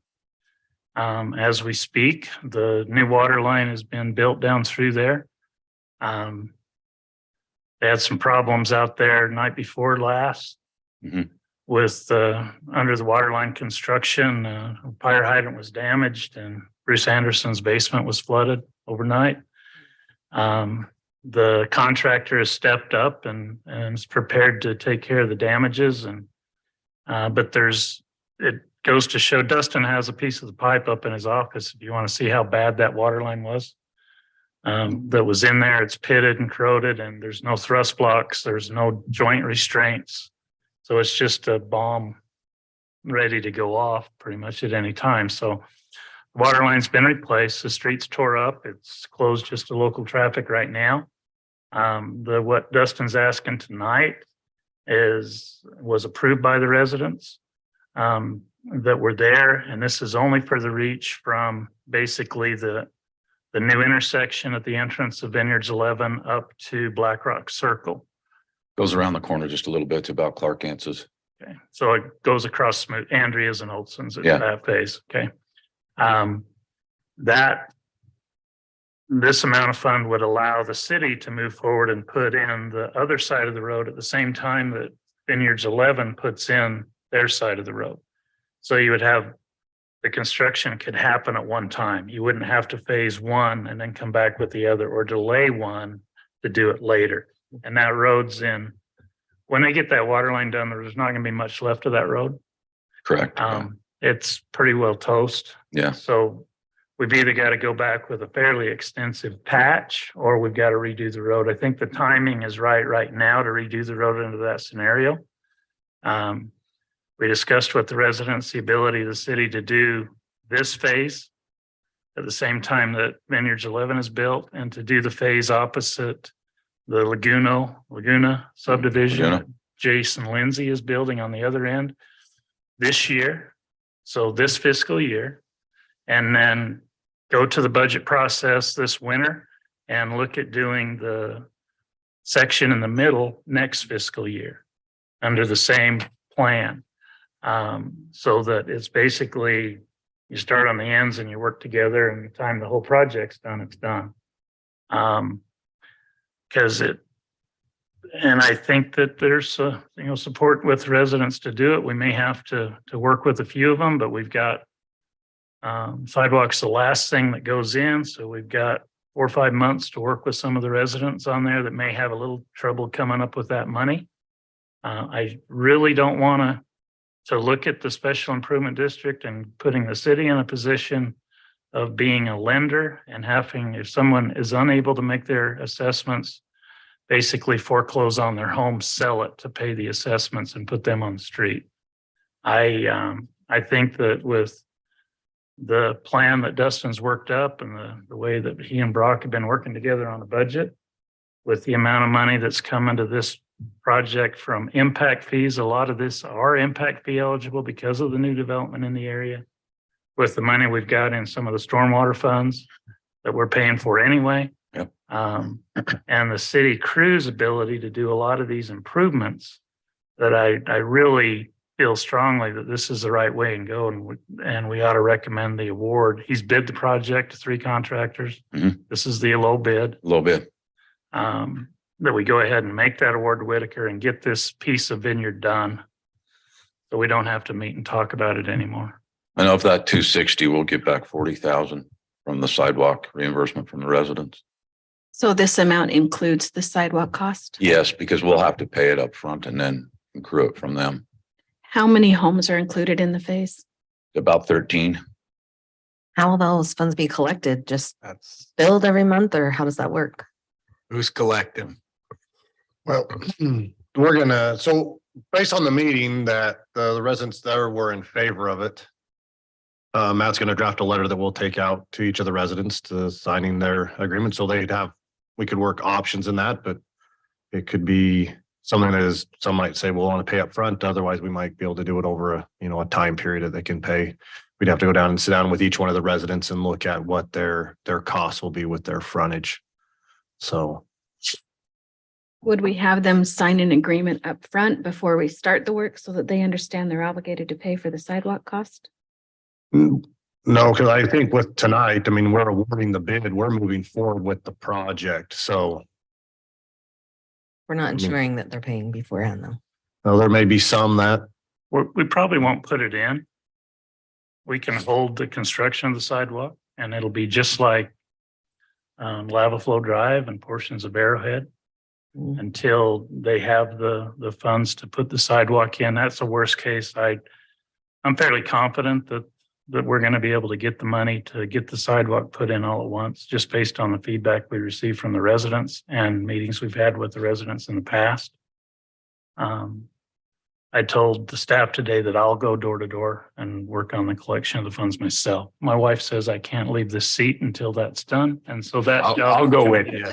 So on that, Mayor, I will say, and Councilman Wade was there as well, the resident, again, Mayor, great salesman. So he puts out, you're obligated for 500,000. That's A, or B is 200,000, or C is 100,000. Which one do you like better? They all like the 100,000 option. And so it was, but I don't, it's a fair thing because realistically the curb and gutter is really part of the storm drain. My concern and my pushback on this has been, we passed an ordinance. And I would just say, if this is going to be the direction we go moving forward, then let's review that and put a piece in place. Again, I don't think legally under this, and I went on record in that, I don't think there's any legal way, Matt, you correct me, that you could go out and say, well, if you don't pay, that's the problem under this. But I believe, and Councilman Wade can chime in as well, that everybody walked out of there committed to pay. And those that were there, I mean, I had calls from several that are like, just get it done. They weren't at the meeting, just get it done. So I would agree on that. Councilman Wade, you can chime in as well. You were at the meeting and.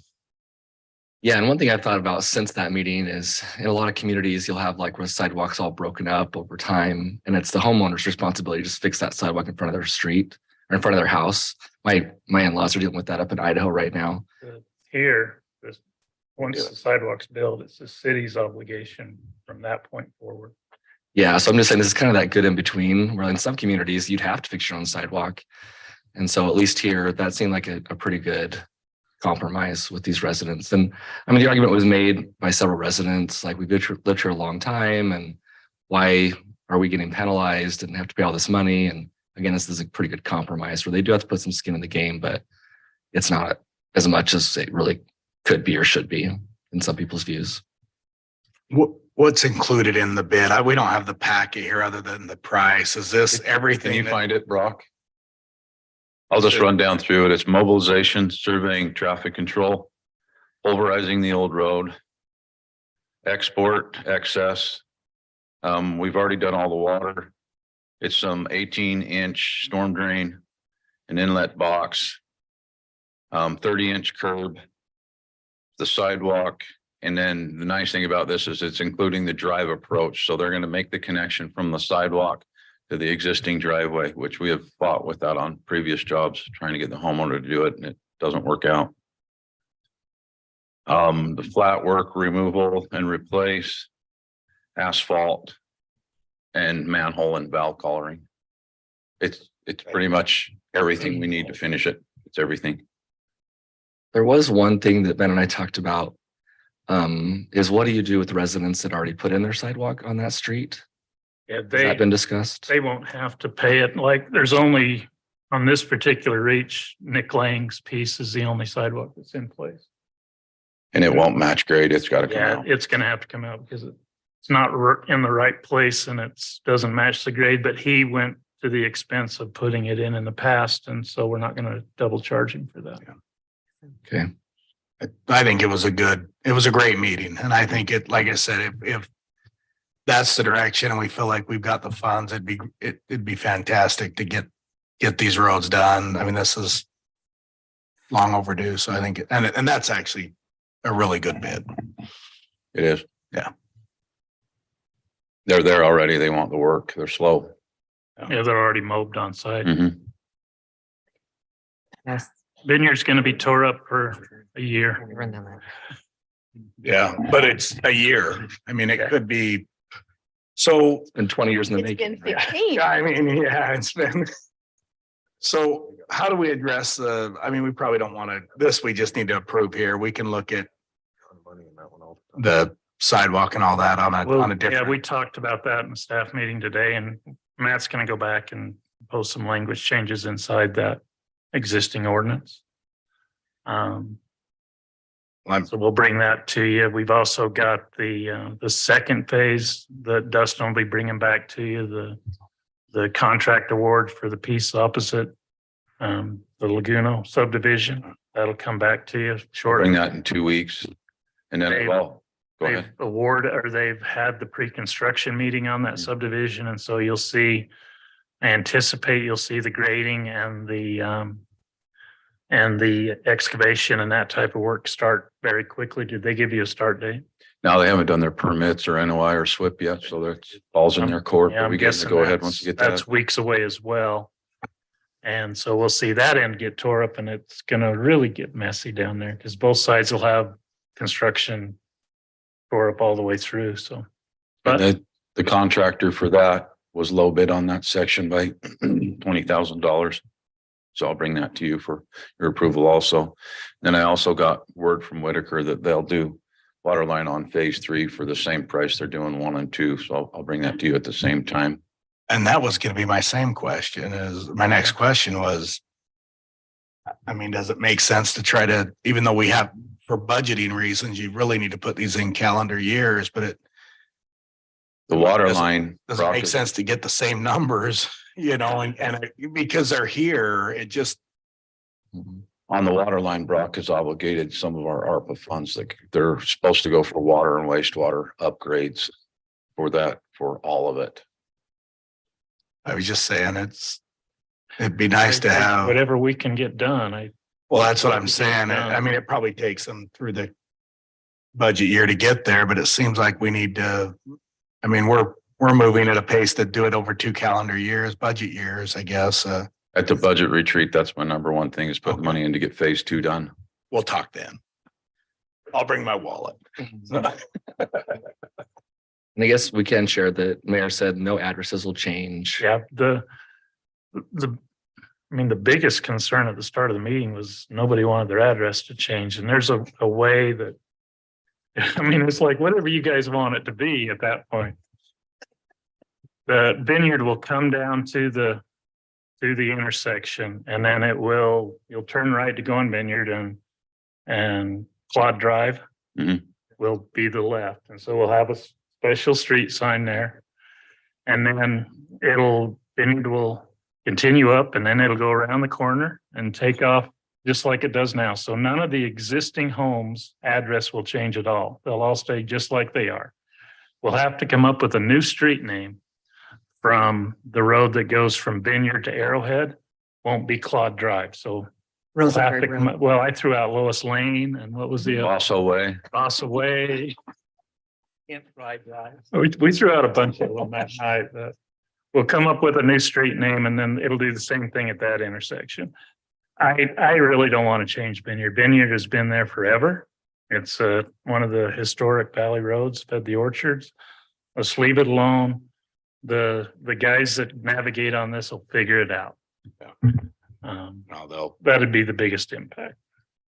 So, Mayor, I'm ready to make a motion. Can we? Everyone else ready? I make a motion that we approve the phase 1 Vineyard Drive reconstruction for the low bid from Whitaker Construction in the amount of $261,689 as presented. I'll second. Oh, we got a race to a second. Got a motion by Ben and a second by Lena to approve the award of the bid to Whitaker Construction as presented. Any question on that motion, council? I guess, Rock, you've got it taken care of as far as budget wise. Yeah. So as Dustin said, we have some ARPA funds to avail on the water line that's going in is doing that, which is reducing the cost there, but. Any other questions? All in favor, say aye. Ben? Aye. Lena? Aye. Krista? aye. Danny? Aye. Jarrett? Aye. There we go. Get her done, Dustin. Thank you. Mayor, we have executive session tonight. Yes, Oh, we do? yes, we do. Oh, never mind. I won't. Were you sneak gonna out. try and sneak out or? I what? was gonna try to sneak out, but I won't. Okay, we're getting close. Reports, mayor and council reports. Ben? I was just gonna report on the neighborhood meeting, but we've talked about it, so that's all I have. Thank you. Lena? Okay, I have three things. This last week, Brock and I attended Elected Officials Day with the state legislature up at the Capitol. We were able to take the youth city council up.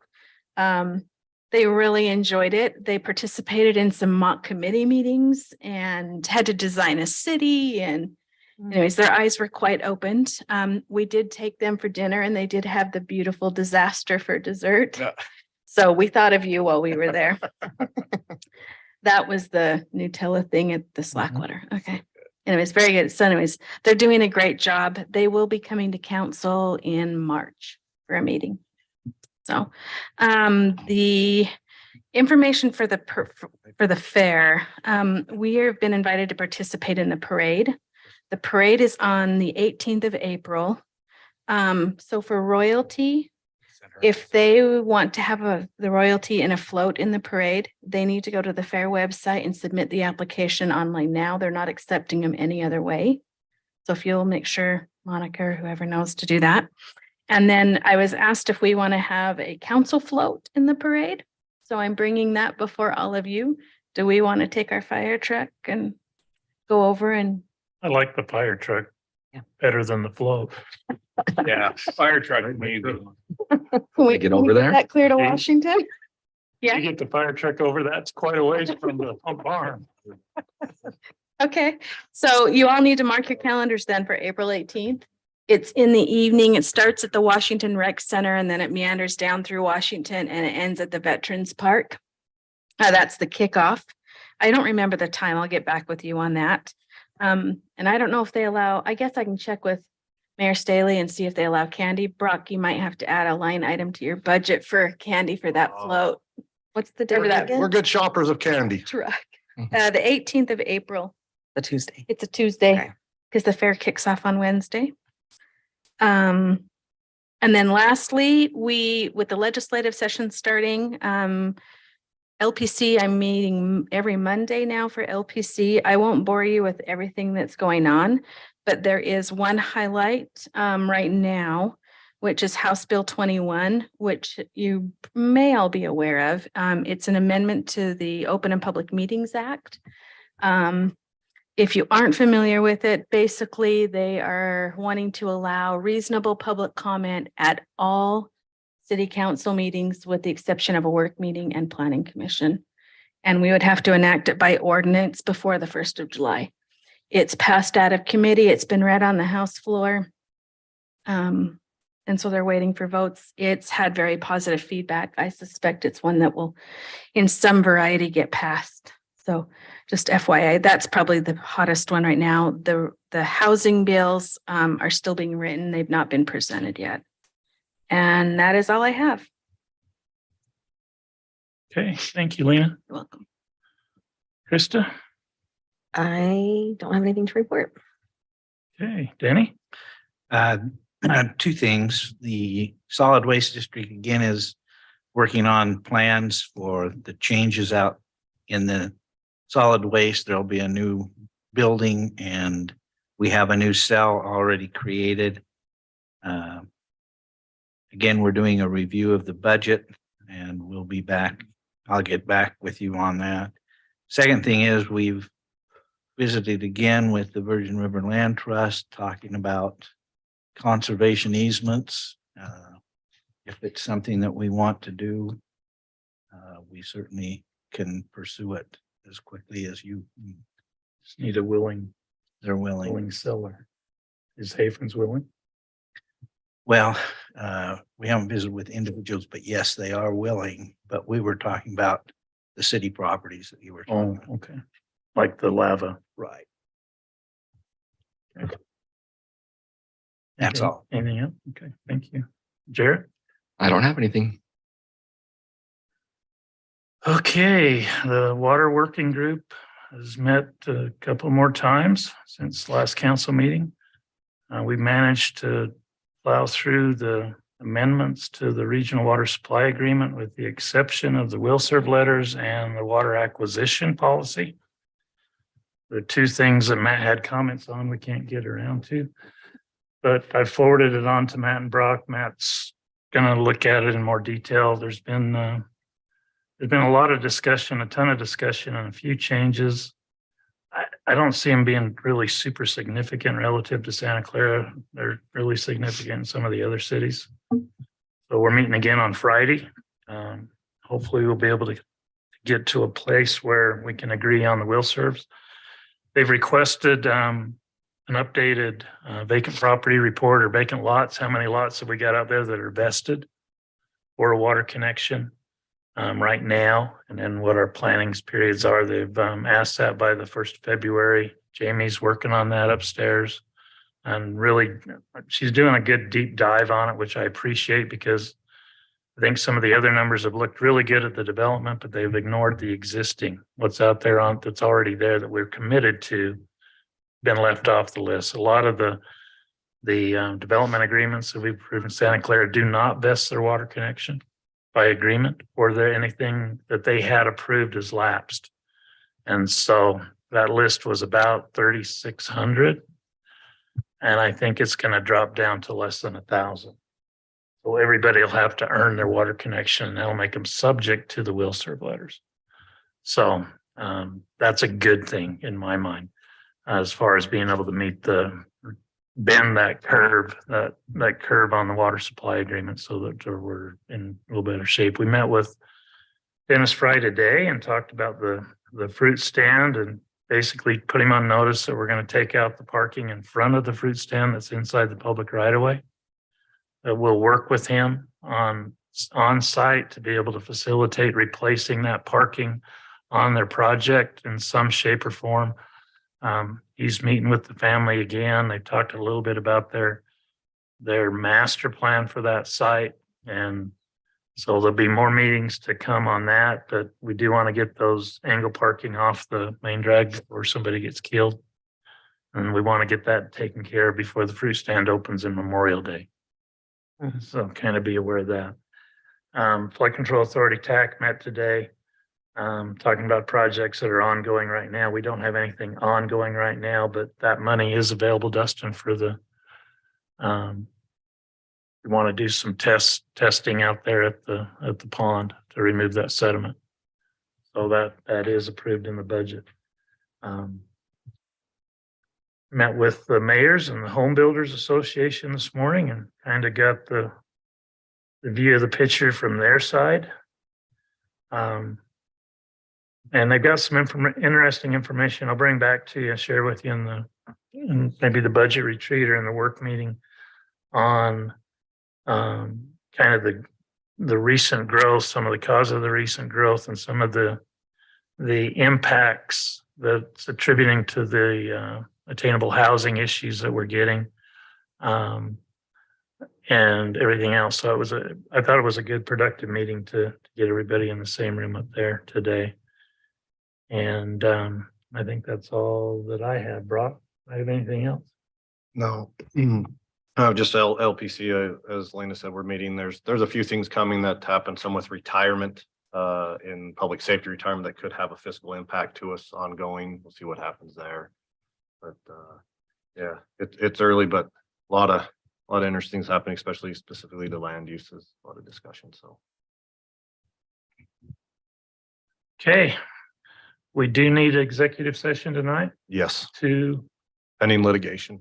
discuss pending litigation. So I need a motion to go into executive session, council. So moved. Second. Got a motion by Denny and a second by Jared. All in favor, say aye. Aye. Any opposed? Okay, we'll go ahead and excuse the staff and excuse the audience.